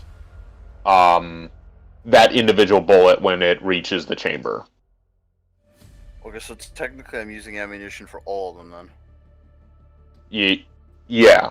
So, like, you have a total of, like, X amount of bullets in her, like, case, and, like, you can selectively special charge, like, a certain number of them throughout the day. Okay. And you can change that element as you go through. Yeah, as you go along. But the element is a different charge from the actual ammunition count. Yes. Alright. I just wanted to be certain, because I don't want to waste too much of it. Yeah. And those charges recharge at the beginning of each day. Alright, you know what? Because I just haven't done anything like that yet, as much as I love... actually, is that wise? I'm trying to think. Because the gun does a pretty good amount of damage. I don't want to, like, use magic foolishly and then do less damage. What are you thinking about using? I was actually just gonna think about magic missiling him, but I don't know if I'm technically doing less damage or not. Magic missile does 1d4 plus 1 damage, so you can max out at 5 damage. Wait. You create 3 glowing darts of magic force. Each dart hits a creature of your choice. If you do 3 darts, that's 3d4 plus 3 total damage. So that's a max of 15 damage. Like your range is minimum 6, max 15. So, I'm just like really thinking because I don't want to fuck everything up after we've come so far. I mean, you can roll a perception check, and you might be able to glean a little bit more as to how much health it has. If you roll well. Is that gonna like take up an action? No. Alright, alright, let me check the perception then. Okay. That's, what's perception? Oh wait, it's on the skill list, I think. Yeah, it's wisdom plus 2. Plus 2. So, d20. And then, oh, that's the wrong button. Alright, d20 plus the 2. which would make it, hold up, plus the 2. It is 11 in total. You're confident that, even rolling super low on Magic Missile, you could probably nail this thing? Alright, From the way it looks. let's take a chance. Let's Magic Missile it then. Okay. So roll 3d4. Alright, 3d4s. Magic Missile just auto hits, so... Alright, 1, 2, 3. That is... Oh. Alright, sorry, I misclicked the tab. That is 7 in total. Wait, you said plus the what? So you get a +1 for each dart, so that's a +3 total. Oh, okay, I only had plus 2. So 8. 8 total. 8 is what you get. Is your total? Yep. Describe how how your magic missiles finish it. Because I'm sick of that petrification bullshit. One magic missile goes right into his face. The other 2 pierce him right in the eyes, and they all detonate and blow his head to pieces. Jeez, you're violent. Okay, and the Basilisk starts to wobble and falls over. We did it! I did not, and I didn't swing at him even once. Yeah, you fucker, No. you're supposed to be the tank. What the fuck, Cloud? Hey, He Don't- did use his only charge Yeah. of Wish, though. yeah, do not patronize me because I made it so that you guys didn't even have to think about keeping yourself safe. He did do that. Is that a wasteful use of Wish? Probably. Who knows? I do. Probably, yeah. But I'll never let you guys have Wish ever again, and that was my decision after I figured out what that was. So thank you for using it on that so much. Oh, you weren't gonna let me use it after? What? Oh, well, I mean, I was going to let you use it on something, but you used it on something pretty mundane, so I was like, oh yeah, fuck it, sure. Cool. So you guys kill the Basilisk. It explodes into dark matter, and all of that sort of congeals in like a dark vortex in the middle. Isaac, Laura, and Valerie, y'all level up to level 4. Yay! Boo-doo-doo-doo. Boo-doo-doo-doo.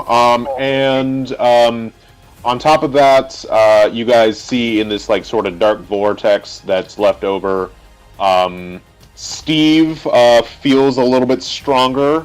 So and since Justin's back, Justin, roll a d4 for me. Shit. Since you are Hold up. technically the real owner of this thing. Yeah, let me. You said wait, D what? 4? D4. Okay. I got to 3. 3. It gets Steve. Well, your scythe. How do you say that? What's the scythe's name? Hang on. I think it's under my equipment on my original character. Hold up. Guys, Let me see if Momo's it's here. actually listed. Say hi to Momo. Hi, Moo Momo. Moo. What? I always call her Moo. Why Moo? For some reason. She's I think from it was Moo Moo like- Meadows. I think it was like the scythe of like Umbra or something. Momo. I've got Sagnus. Oh no! Yeah, scythe of Sanguine. I think it was. Or Sanguine. Sanguis. Sanguis Scythe. So, Okay. yeah. Sweet. So the Sanguis Scythe powers up. It gets a +1 to damage now, so an additional +1. So that it would now be a D2 or 3. Sheesh. 3d4 +3 is its Hell damage yeah. damage now. So that's cool. So Steve levels up. You guys level up. Nalala does not, because she did not fight the Displacer Beast. So you guys can do your levels up a little bit later. And you guys like Nalala feels like the curse sort of this disappears from her. She's no longer driven to fight this thing. Which is good, because she almost died. And there is there's 1,500 gold that drops from this thing. And everyone roll a d20 for a investigation check, I guess. Or perception. Nat 1. Okay. It's a good got time to roll a 15. nat 1, honestly. What kind of check? D20. Investigation? Or Oh. perception. Oh, hold on. Yeah. I was in the middle of editing my character. 1 second. Investigation or perception. Okay. Okay. Alright, hang on. Then I need to add the +2 that. I got 17 total. You said perception, right? Or investigation, whichever Or you want. investigation. Okay. Perception's better, even though they both suck. 11. So Laura notices that there is a small blue gem as well sitting there. And so if you guys, Laura can feel sort of a magic presence coming off of this, you guys can roll an Arcana check if you guys want to like sort of see if you know more about it. Arcana was. Hang on, I'm trying to find where Arcana is. Ooh. I believe Man, Laura's is a +5. Yeah, I have a disgusting Arcana. Yeah, because she has proficiency in it, and she has a really good intelligence modifier. Alright, let's see. I always click the wrong thing to add the fucking. It says D20, right? Still D20. D20, yeah, D20 +5. +5. Oh, +45. Yeah, that's what I want. I got an 18 again. Or wait, did I get 18 last time? I forget. Or was it 17?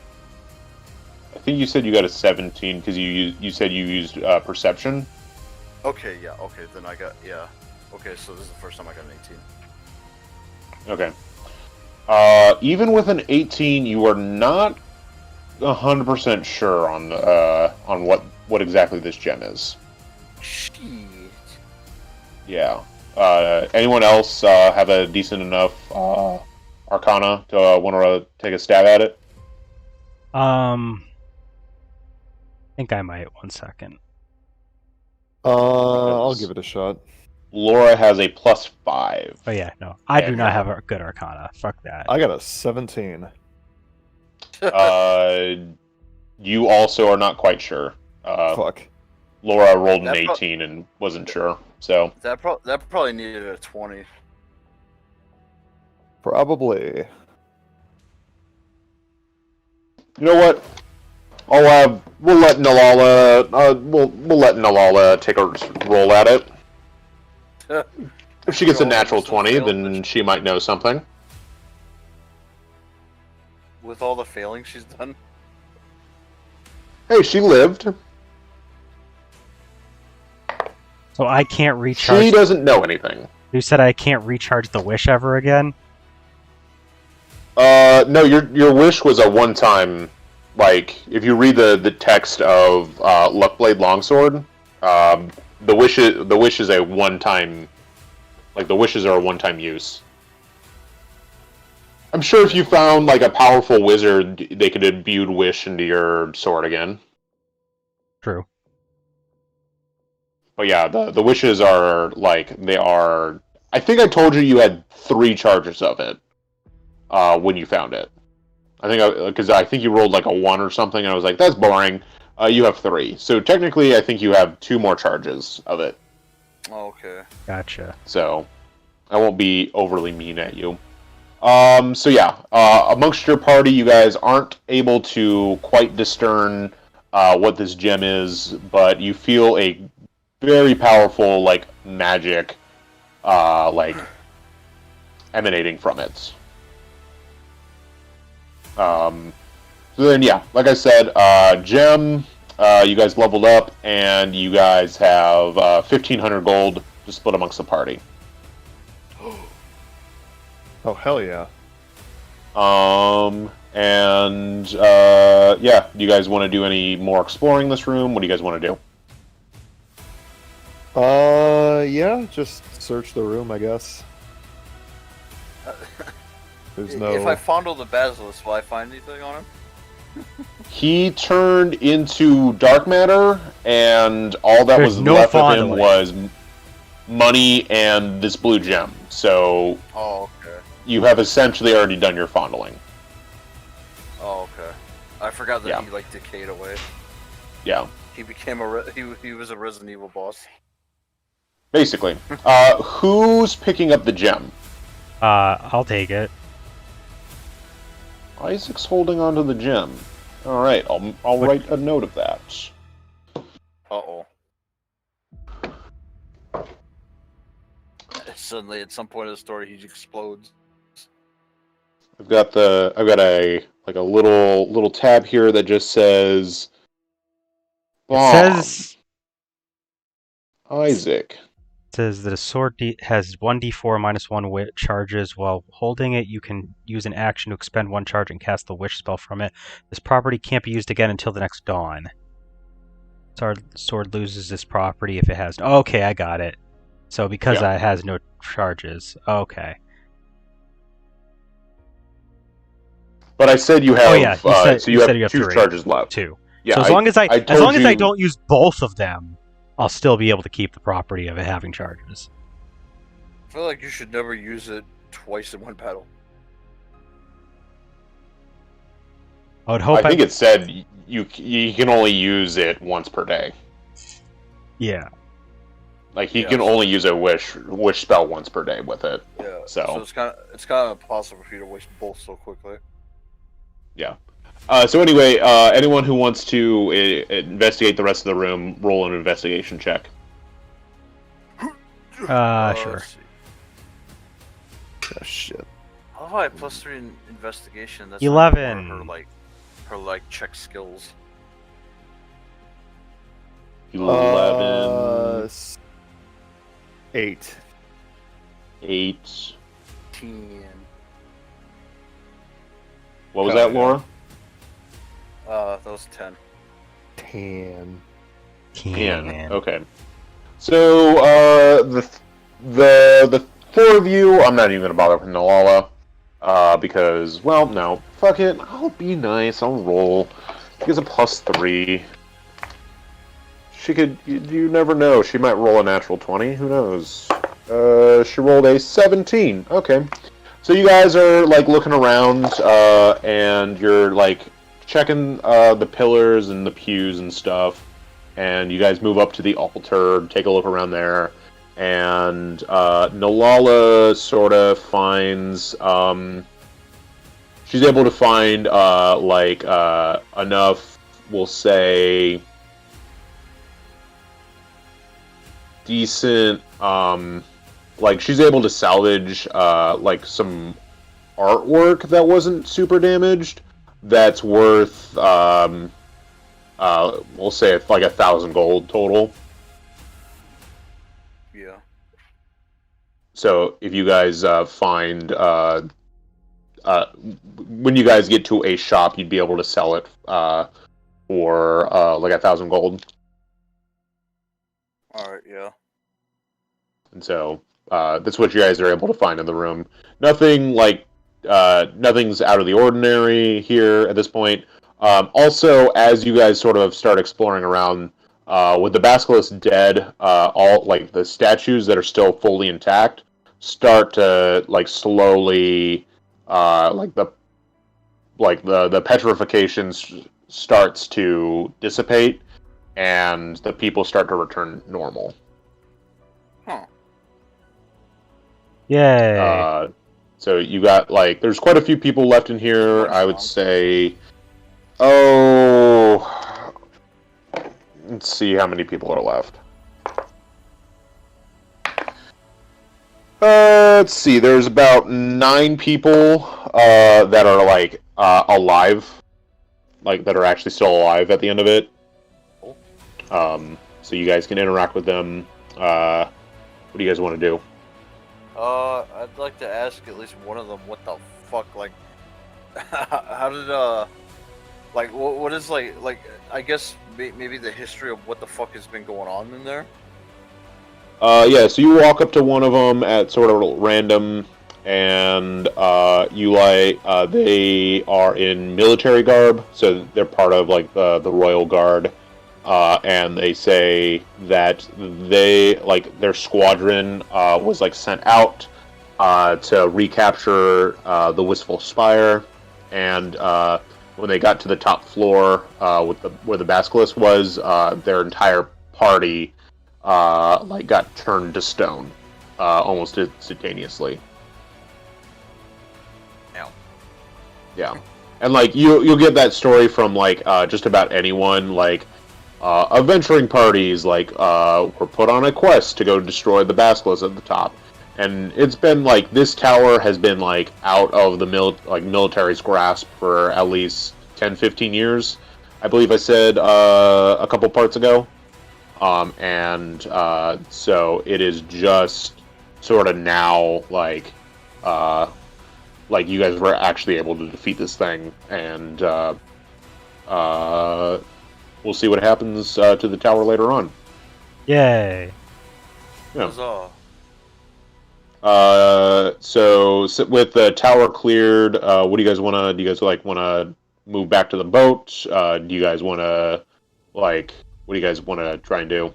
Oh, we were in that tower for so long. Yeah, you can leave now. Daylight! So, yeah, you guys make your way down the spire. You look past the trap room. You think about going in, No. but you're not Fuck quite you. sure. Well, there is a matter of jumping across, back across that large gap. How do you guys want to do that? How do you guys want to solve that puzzle, huh? Oh Huh? shit. You can walk through the trap room. You guys want to walk through the trap room? Want to pull up that map? No. Yeah, you guys want to walk through the trap room? No. You guys want to walk through the trap room? Can we set off the traps by like throwing rocks at them? Yes. Can You we? take the statue bits that are still like people Yes. that died, Yes. and And just that throw like them did at not. the trap. Yeah, you just start chucking them. You start Yeah. seeing spears pop up, boop, boop, boop, boop, all Yeah, over the let's- place. Let's just do that. Now we're And gonna walk eventually, around. you find the path that leads you out of the trap room, and you guys make it back to the boat where Lauren is sitting there waiting for you guys with the two loser royal guards.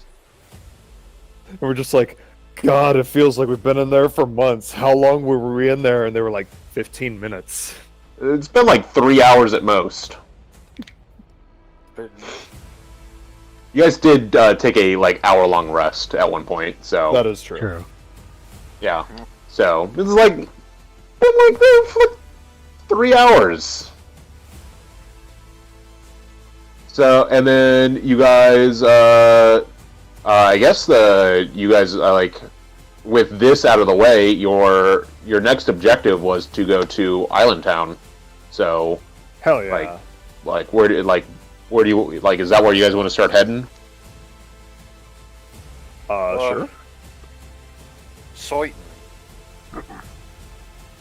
So it'll be like I think it's like 5 to 7 days worth of time we'll have to pass on the boat. And I know Laura is going to be spending some of that time reading the tome she got, the Tome of Clear Thought. And I believe Laura was going to teach Valerie about like honing her craft on pepper boxes. Mm-hmm. And like crafting that. Was there anything else you guys want to do while you're on the ship? Anything Isaac wants to do? Anything Valerie wants to do? I don't think so. I mean, if we're on a ship for like 5 to 7 days, let's get wasted. Valerie's spending a lot of time below deck, getting wasted. Hell yeah. We'll have to Nice. roll a check and see if she actually masters pepper boxes. This will be fun. Can I get wasted after I master pepper boxes? Sure. In celebration of you. You can celebrate if you do it well, and you can wash away your misery Sorrows if you don't. if you don't. Exactly. Yeah. Yeah, is there anything Isaac wants to like work on, or like anything he wants to do during this time? Nothing in particular. Probably just rest. Man the ship, you're the captain. Yep. Okay. And so Go work out. Lift some weights. lift some weights, get ripped. Get hella ripped. Be chastises for hiding in the back. Alright. So you guys, after this time passes, I'm gonna go ahead and check Laura. Everyone, make sure you guys are back up to full health. Everyone's back up to, like, all your spell slots are back and everything. Huzzah. Make sure you take care of all that. And as you guys approach, we're actually going to we're going to see you guys like sort of sailing off towards Island Town from the tower. The Wistful Spire is still standing there. Some rescue boats sort of like pick up people that have been stranded now at the Wistful Spire from Fort Misty Crag.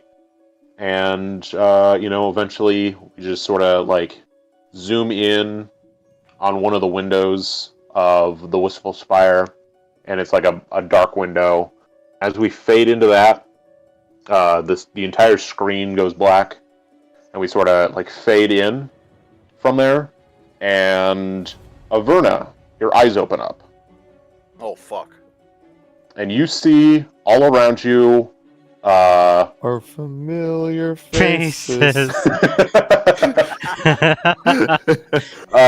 You see like as you open your eyes, you feel like you're laying down, and like if you like look up a little bit, you're in a completely white room, and all you hear is off to the side. You hear a beep, beep, beep. Oh. And like you start looking around, and You're in a microwave. You're see, slowly rotating. You're in a bed that is just like white sheets. The bed framing itself is white. You see like tiled flooring at the bottom. Averna, roll a perception check. I wonder where you are. Can you actually go back to my character now? Alright, perception. Where the fuck is my perception? Where is my perception? Oh, there it is. I couldn't find it. It's like, what the fuck? I got a 10 plus 2. You got a 12. So you can hear sort of, you notice a door off to the, your right, sort of on the far end of the room, and you sort of hear, you hear some, like, muffled talking, and, the door opens up, and you see, a rather like a middle-aged lady in a like white like lab coat type deal walks in. She has like ginger hair, some like pretty large glasses, and she walks over and she's perfect, you're awake. And she like walks over to you and asks, "How do you feel?" Is this just Andrew 21? No, I thought he was gonna go into the Skyrim meme. Averna kind of like suspiciously raises her head and just replies that she's fine. Perfect. You've been out for a couple days. You got sucked through that, a vortex, a time-space displacement vortex that we unfortunately caused. Sorry about that.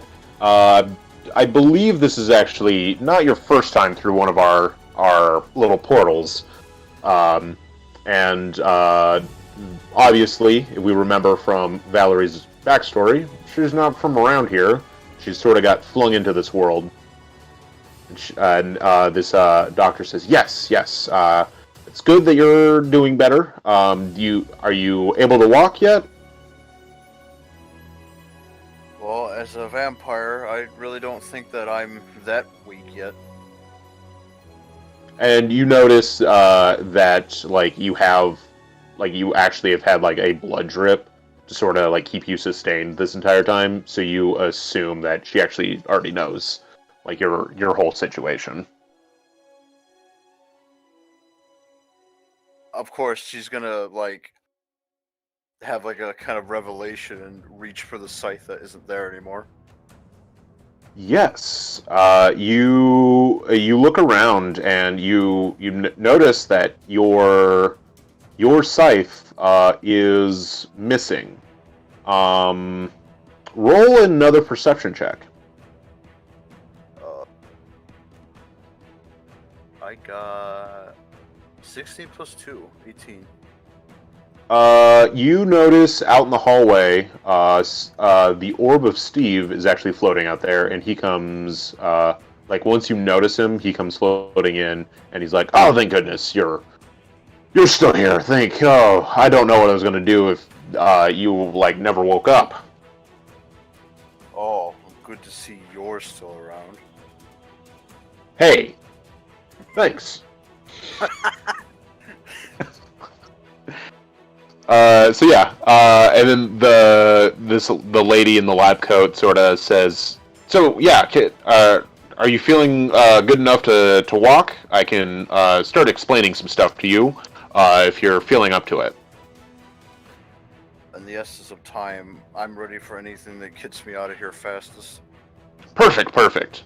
And you sort of like get up, you gather what things you have there, get dressed in what sort of armor, and you follow behind her as she's sort of walking down this hallway. And all the hallways are also like this white, like this pure white, all around it. And occasionally you'll see like a door every once in a while, and you guys sort of make your way to a large open area, and you see sitting at a table, you see two fairly particular like creatures talking amongst themselves. One of which is a rather like small or like on the shorter side human male. He has like green hair, and you catch green eyes. Jack, tell us a little bit about this character. Oh, did Jack explode? Is Jack dead? Jack may or may not be dead. There he is. Am I here now? Yes, you're here now. Okay, I cut out for a little bit. What? Valerie just walked into a room, and at a table is sitting a like a small-ish human with green hair and green eyes. I'd like you to tell us about them. All right. So this character, his name is Caesar. He is a human. I mean, obviously, fucking rogue / thief. Oh. What else do you want to know? Like, what is his like armor appearance and that type stuff? Oh fuck. I have no idea. Let me see. I think it's just Okay. light armor. He's like, Well, yeah. Go ahead. yeah, just kind of like, I think, yeah, it's just basic light armor. He's like kind of short. I guess that's all. Can't think of what else to say appearance wise. What's his like? We'll say I'll tell you these two characters that are sitting at this table. They're eating at the moment. What sort of stuff would be at his plate? Fuck. Probably I don't know what's on the menu. Do burgers exist in this world? Sure. Why not guns, too? Hey, yeah, true. Fuck it. Plate of burger and fries and a beer. Excellent. Wait, this one's a drunk too? You will learn more about him. Oh boy. All right, and then sitting across the table from Caesar, you notice a slightly taller, not like tall, but like a medium height. He's a little taller than sort Isaac. of. Yeah, a little bit taller. How tall is Isaac? Isaac is 5'8", 5'8", and this 8. character is a little over 6 feet. Yeah, so about 6'1", 2". You notice pointed ears. Like if you look past their like dirty blonde hair, sort of like medium to long hair, and you notice hazel eyes. Cloud, why don't you tell us about this character? Hi there, I'm Zachary, and I'm an adventuring wood elf ranger. I am more than happy to help you guys on your journey, as I can see you guys are going around everywhere, but if you touch my bow, I'll kill you. Was I supposed to be speaking in the first person? Not necessarily, I just wanted to do that. Yeah. So Zachary and Caesar are sitting at this table. They're enjoying lunch together, and they're talking amongst themselves. They stop and they look up at you, and the lady in the lab coat says, "Oh, perfect. You two are here. That'll make everything easier." And she motions for Averna to sit at the table with these two. Averna, what do you do? She's still feeling very apprehensive because she has no idea where the fuck she is, but she does it anyway, if only because it gets things rolling. Okay. I mean, if you want, roll an insight check. Alright. If you want to sort of, like, feel out what's going on here. I got 8 plus 2. So a 10 total. You get the feeling that they, especially the lady, the doctor, doesn't mean you any harm. You get the feeling that they haven't they're not out to like flat out hurt you in any way. Okay. If that makes sense. Yeah. Yeah. I don't sense any killing intent. Correct. Yeah, you don't. All right, and then so the three of you the three of you are sitting there.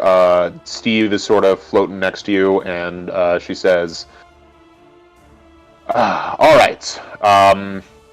These two just recently showed up. They were a little bit more intact when they showed up, but Verna, you needed a little bit of sleep. But anyway." Thank you all for abiding me, and let me explain a little bit. And I am Dr. Ronan, and I would first like to apologize for sort of, let's say, forcing you into this realm of existence. You see, here at my laboratory, I am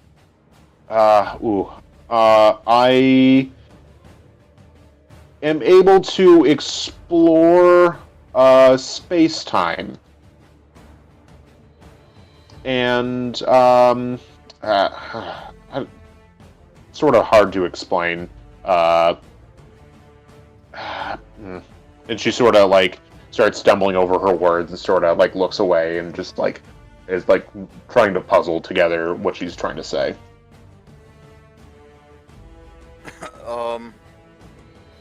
So basically, to cut things to the chase, you somehow ripped me from one dimension to the next. That is a way to say it. Yes. So here I am. I have been employed to explore the planes of existence. You see, the way our world or worlds is built is, well, all different versions of reality sort of coincide together, and we as beings are only able to see a version of it, our version of it. And, well, I believe you already have some experience, and she points to your pendant, which is... Okay. This got super deep all of a sudden.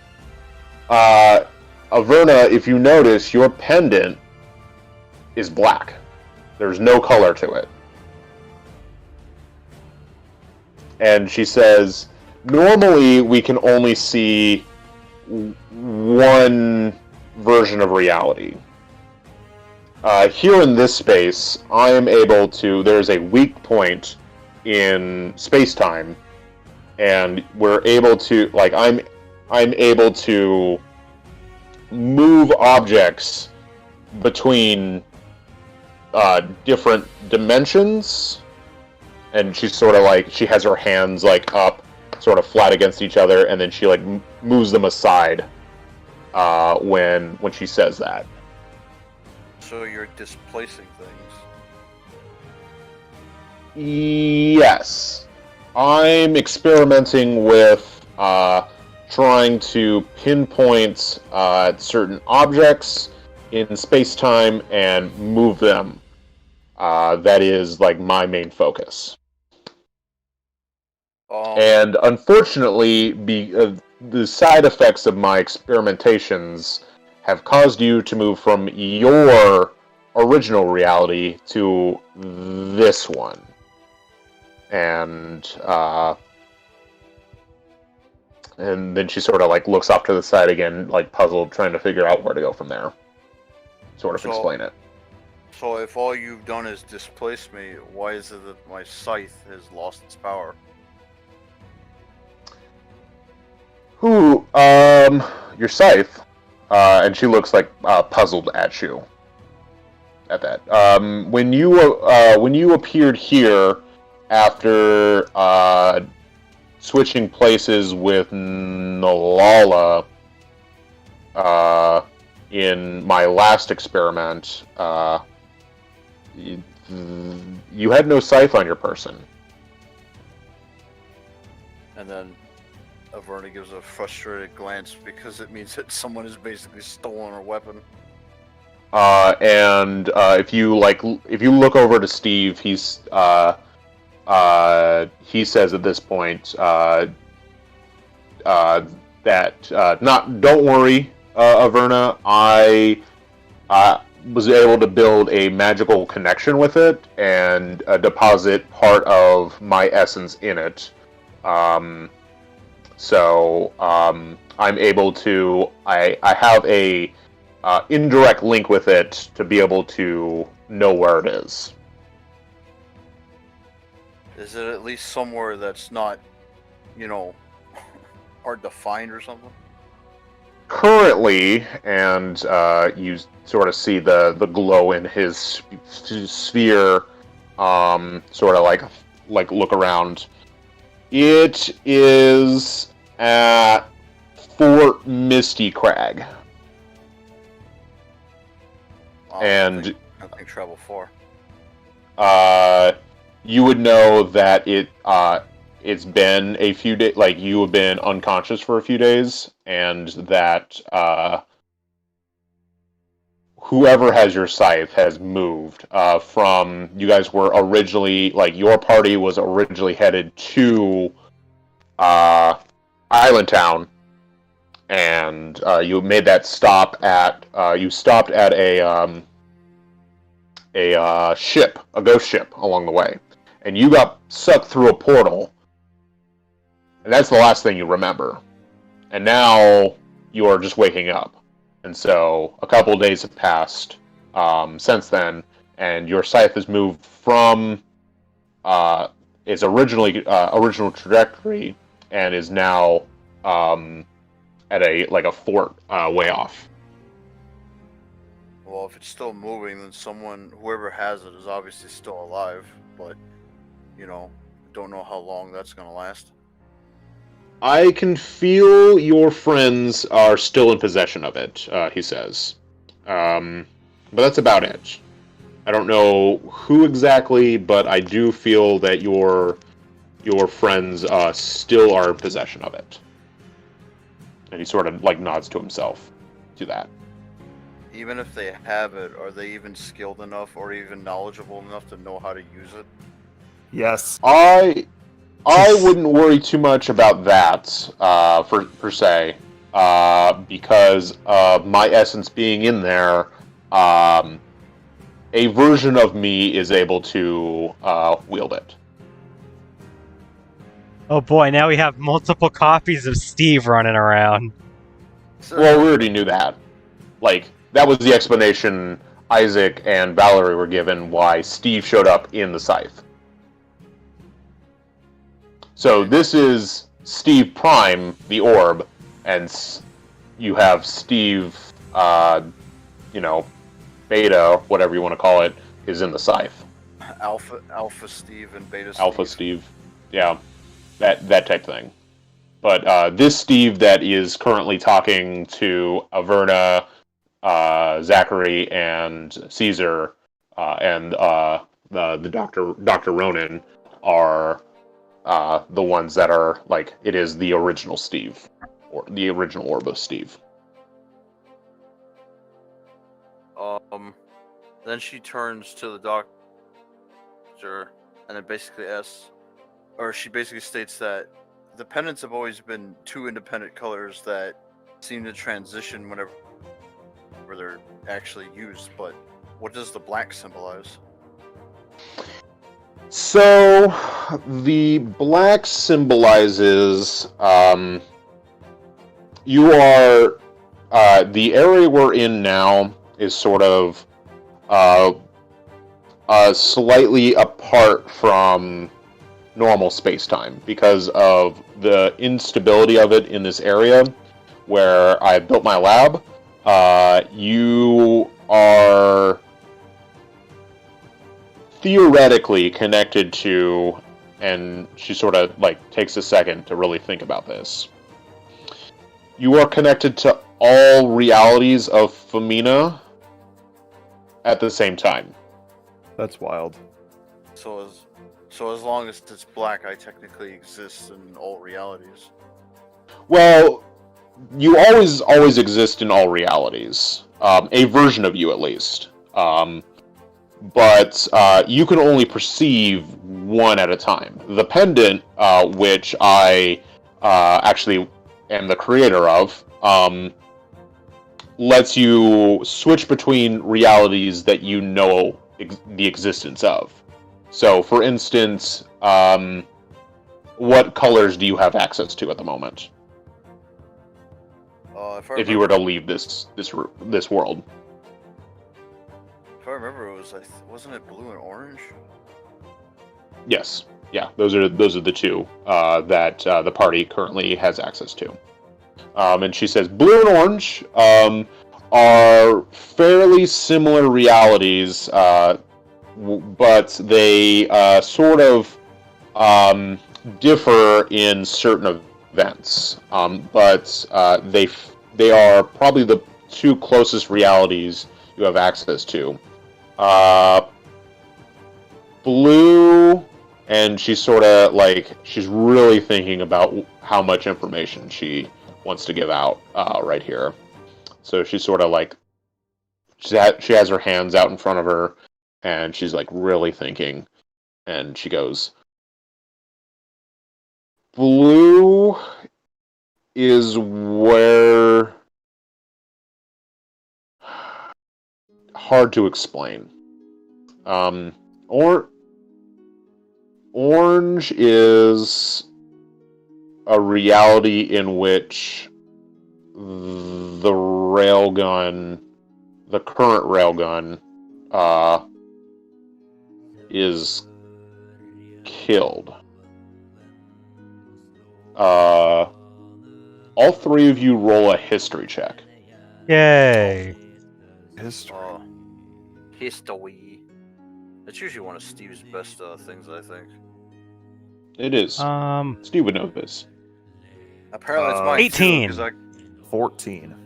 Am I just rolling for Isaac, or am I also rolling for the other character now? You're rolling for the character because you are not Isaac. Isaac's not here. Oh. So you are just rolling for Zachary. Oh, okay, hold on. I think then 19 instead. Because I had a plus 19? 1. Yeah. I had a raw Okay. roll of 18.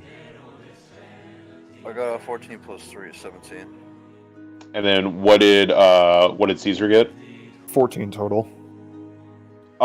So all of you would know that the railgun, which I'm guessing Zachary and... So, I'll put this out there. Where are Zachary and Caesar from? I haven't decided yet. I just know it's outside of Femina. Well, are they of that world? Oh. Are they isekai? What do you mean? Oh, okay. Like, are they even originally from this world? I don't know. I didn't even know we were in a different dimension until just now. Well, Averna is technically an isekai. And by just now, I mean like 20 minutes ago. Well, like Well, for sure- technically you are in Femina. Like, everyone is now in Femina. Yeah, but it's a different dimension. But you have been pulled here from wherever you originally were. Okay. Now, that could be as simple as a neighboring country in a augmented reality from whatever original it is, or it could be literally a different, planet, a la Averna.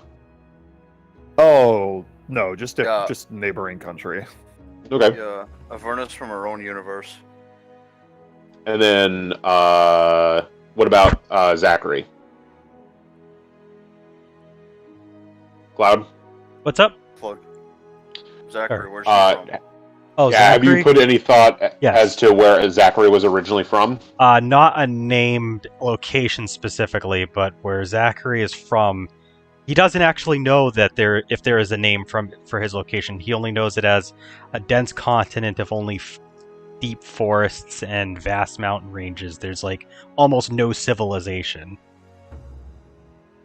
So he's definitely not from the continent that Femina is part of. Sounds like he's a nomad. So we have, but I would say, He can meet other Caesar- living beings, but there's no like gathered groups of like civilized people. yeah. So Caesar probably, He's a caveman. if Caesar is of this continent, he would know what the railgun is and everything like that. Valerie, you met the current railgun. Actually, you can recall Musica is the current railgun. But you met the current railgun of technically the blue dimension. Or the blue reality. You never spent time with the orange reality, Musica. Okay. It sounds like by default everyone's met in the blue dimension. Well, you met people of the blue dimension to start off with. Yeah, So you met Isaac and Valerie from the blue dimension.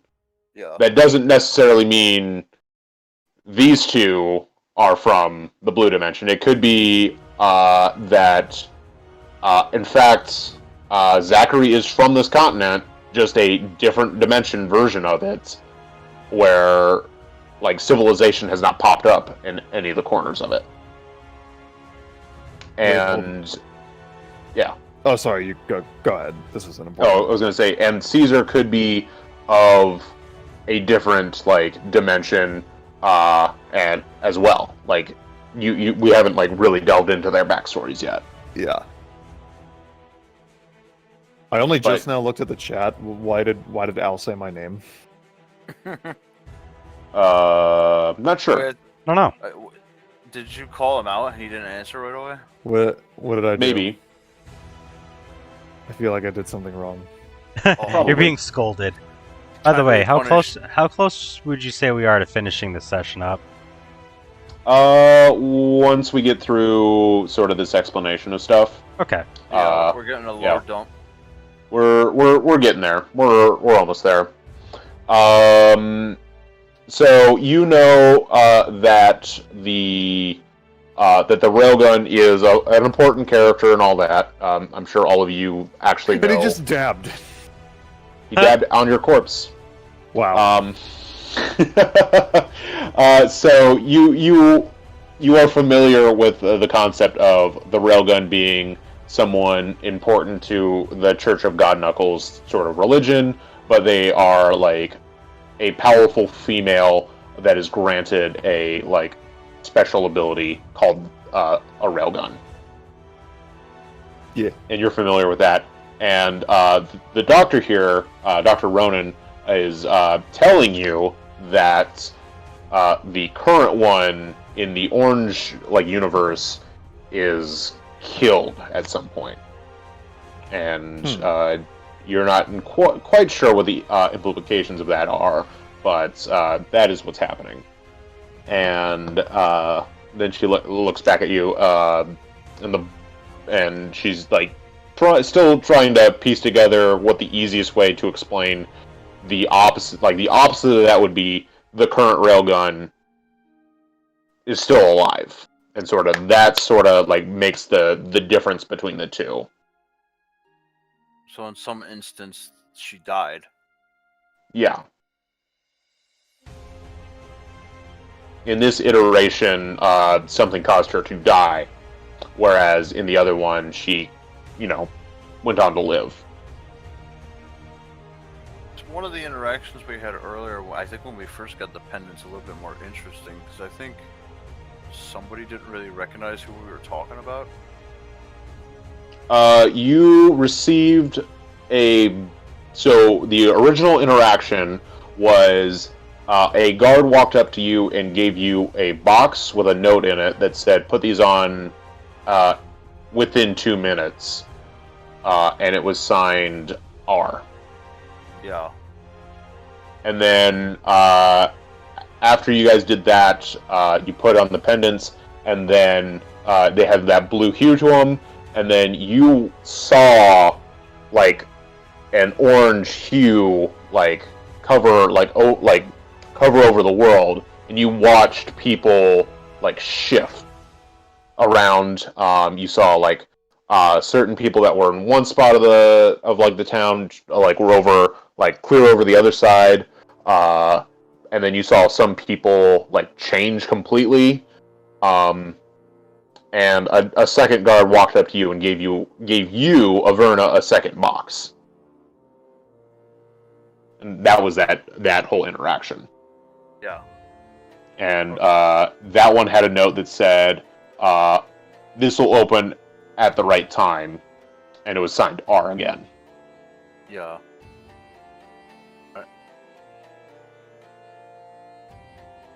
So, do you have any questions for the doctor at the moment?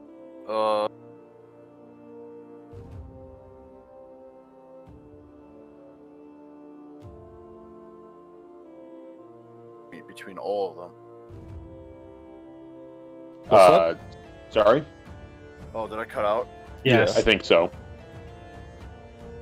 I said, if the two different colors are supposed to represent two different instances, then that means that the black is some sort of meeting point between all of them. Yes, she says. So we are in this particular point able to interact with any different instance of space-time on Femina and further with my machine. And she motions for all three of you to sort of follow her, and she starts walking off into a different corridor. You guys follow? Yeah. Yeah. Okay. So the three of you and Steve sort of follow her, and you head into another set of doors after 25 feet down the corridor, and you come into a large room, and you see off to the right side two large sort of think of them like Star Trek transporter pod type deals, where it would teleport you off of the ship down to a planet, platforms like that. Two of those off to the side. You see a huge computer right in front, and you can see different colors and sort of info dump on different areas in those. A lot of research is happening, towers of computer banks off to the left side happening. And she says, "This is where the magic happens." And she points over to the two circle platform, and she says, "Here I am able to place an object and move it from here to a different point in space-time. Unfortunately, the science is a little off right now, and so generally something is returned in its place." and she mentions, I had an assistant that I, from an earlier experiment, accidentally brought to this world, and we were attempting to send her back to her original place. But unfortunately, my machine went a little haywire, and she swapped places with you. And she motions, she like points at Averna. And after you showed up here, I did a little bit of research, and it turns out you were brought to Femina from one of my earlier experiments, trying to reach out and contact a different world, per se. And so she goes on to explain that when she reached out, she accidentally pulled you into this reality from your own, and the coordinates were a little off, and so you got dumped somewhere in one of the iterations of Femina. Well, not Femina, but the continent as a large. And you can basically fill in the rest with the backstory of Averna, where she gets dumped, wakes up, and then, in the neighboring country. Oh, to Femina. Yeah. Yeah. She shakes her head a bit flabbergasted and then says, I'm sorry to say this, but there's a good chance that you just sent her to her death. The world I come from is basically a hellscape of warring nations, so it's likely she's not going to get out of that alive. Oh, no. She replaced with you on your second transport. The last one you just had, and Steve nudges in and reminds you that you just got pulled from the, what did you guys name your stupid ship? Yeah, it was what, the Dawnbreaker? The Dawnbreaker. Cloud named it. Yes. It was something to do with penises otherwise. Something like that. Yeah. Something like that. So, yeah. Does that mean you have no idea how I got here originally? It was an experiment I placed, but I don't know how to get you back, she says. Now, I have theories on how to get you back to your original world, but it'll take a lot of power, and you mentioned you had a scythe. Now, your friend Steve there was talking about your guys's, about when you guys met and everything, and I believe if this scythe still exists, if you're able to restore its power to full, it would build up enough magical energy that I can harness a perfect link from here to your original world and send you back.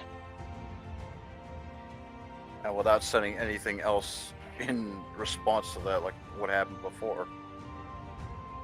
Hopefully, she says, in sort of response to your retort there.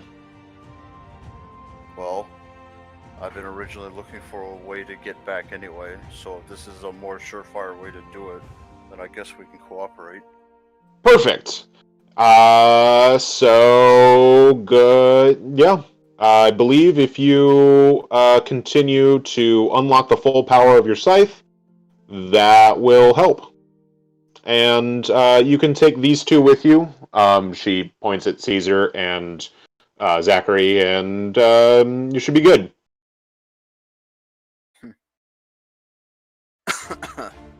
So, because this is obviously the hub of everything, does that mean at some point you're going to send us all back? I can, yeah, yes. Well, and she sort of, goes to the side, towards her computer, and she, is looking at the keyboard, and she hits a few keys, and she, thinks to herself,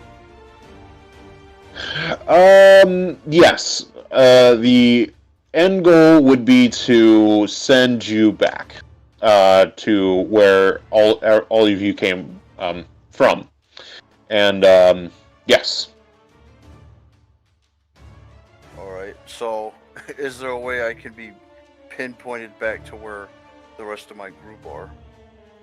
Oh. And she thinks about that, and I think I can do something about that. It will take some time to get everything set up.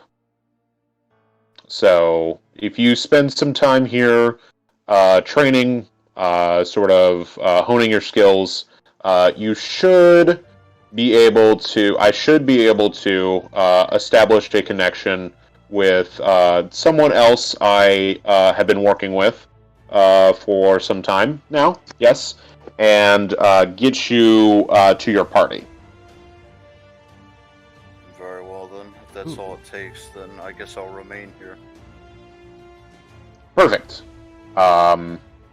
And so a few days pass. During that time, I'm sure the three of you start to slowly bond together. If you guys like step out of the lab, you are able to place yourselves in the Lost Woods in Femina. If you guys, do you guys still have the map of Femina? I think I do, hidden somewhere deep within my pictures folder. Yeah, it's like one of the earliest things you posted, I think. Got it right there for you.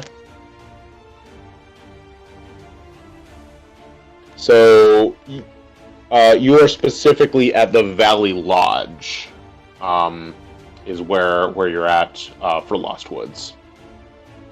See it. Yeah.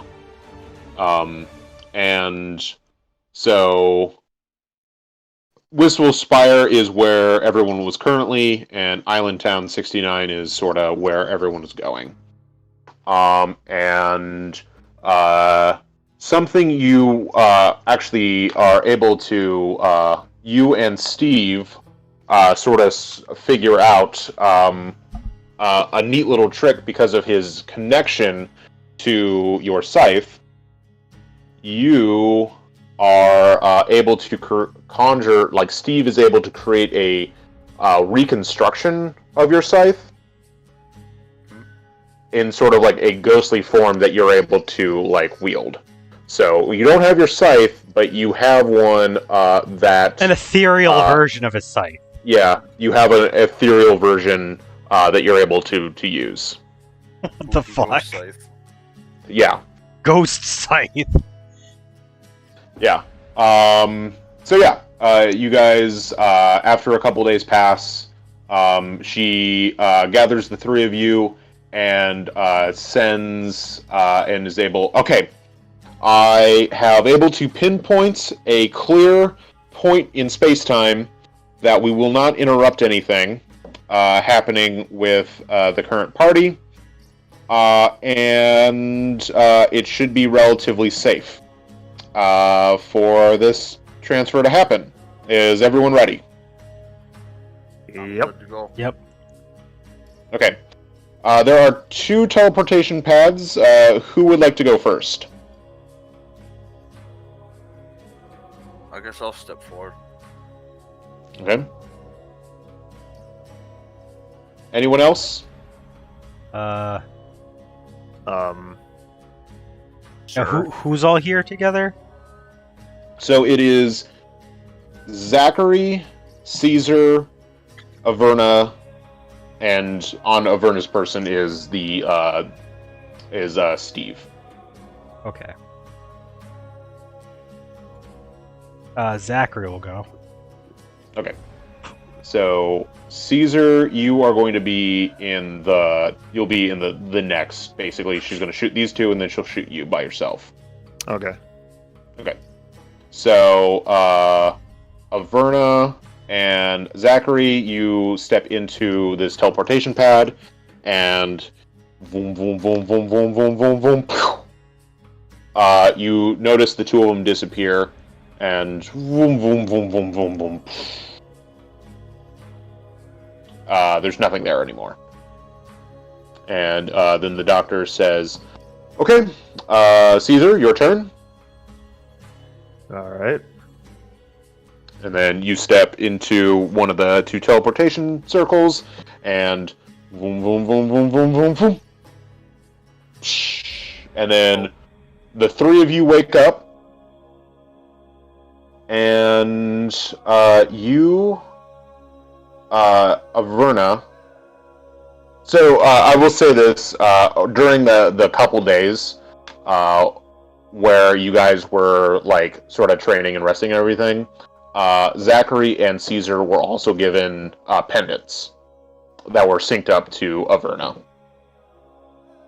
So that's just something to keep in mind. The 3 of you sort of wake up a little groggy, but you're feeling, pretty solid now. And you look down at your pendants, and they have a purple color to them.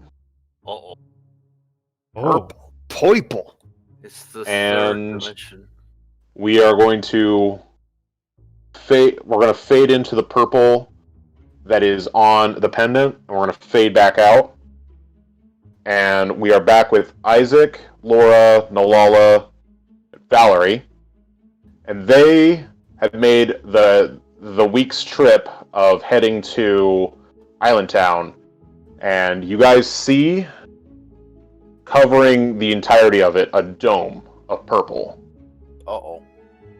All 4 of you roll a perception check. Justin, you still have control of Laura. Just switch back to Laura. Yep.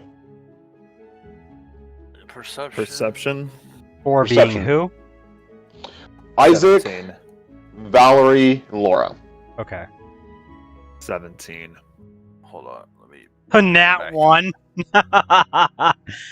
Wait, what? I got a nat 1. How could you? Well, he rolled a d20 and roll a 1. Alright, hold on, I gotta pull up that link again. Because I closed it out. Alright, it was... Isaac has no idea what's going on. Alright, perception, that's D20. Oops, I clicked it twice, that's not what I wanted to do. Plus 2 is... total is 14. 14. So Isaac sort of is like staring at it. He can't really see anything. It's a little too murky. Laura's taking a good look at it, and she's able to. She's not like 100% sure, but she gets the feeling she sees like large buildings, made of like a construct that is completely different than what she's like knows. And Valerie, you rolled the best perception, and you see what can only be really described as skyscrapers. Fuck. A city? And we're gonna leave it Living there. in the city. What the Oh. fuck? Damn it. And we're gonna leave it there. Thank you, everyone who joined us tonight for our D&D campaign. I hope everyone had a good time. Yeah, that's Yeah. that's something. Anybody else want to say anything before we sign off for the night?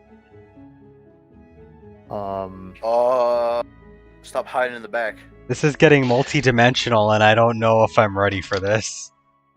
It's already been multi-dimensional. I know, but now it's like really getting crazy. This man Landon out here is planning a whole fucking epic. It was like, oh, we weren't gonna do a quick D&D session this whole time. We got like a million things we gotta do here. I mean, it could have been quick if we all died. Yeah, if you had guys just died in the boss fight, it would have been a lot easier. Alright, anyway, man, you want to sign us off? This is... Yeah, Okay. sure. Thank you, everyone, so much for joining us. We'll let you know the next time we can. I'm hoping that we are able to start doing this more regularly again. Yeah. I don't know what else to say. So everyone, just have a good night. That's all.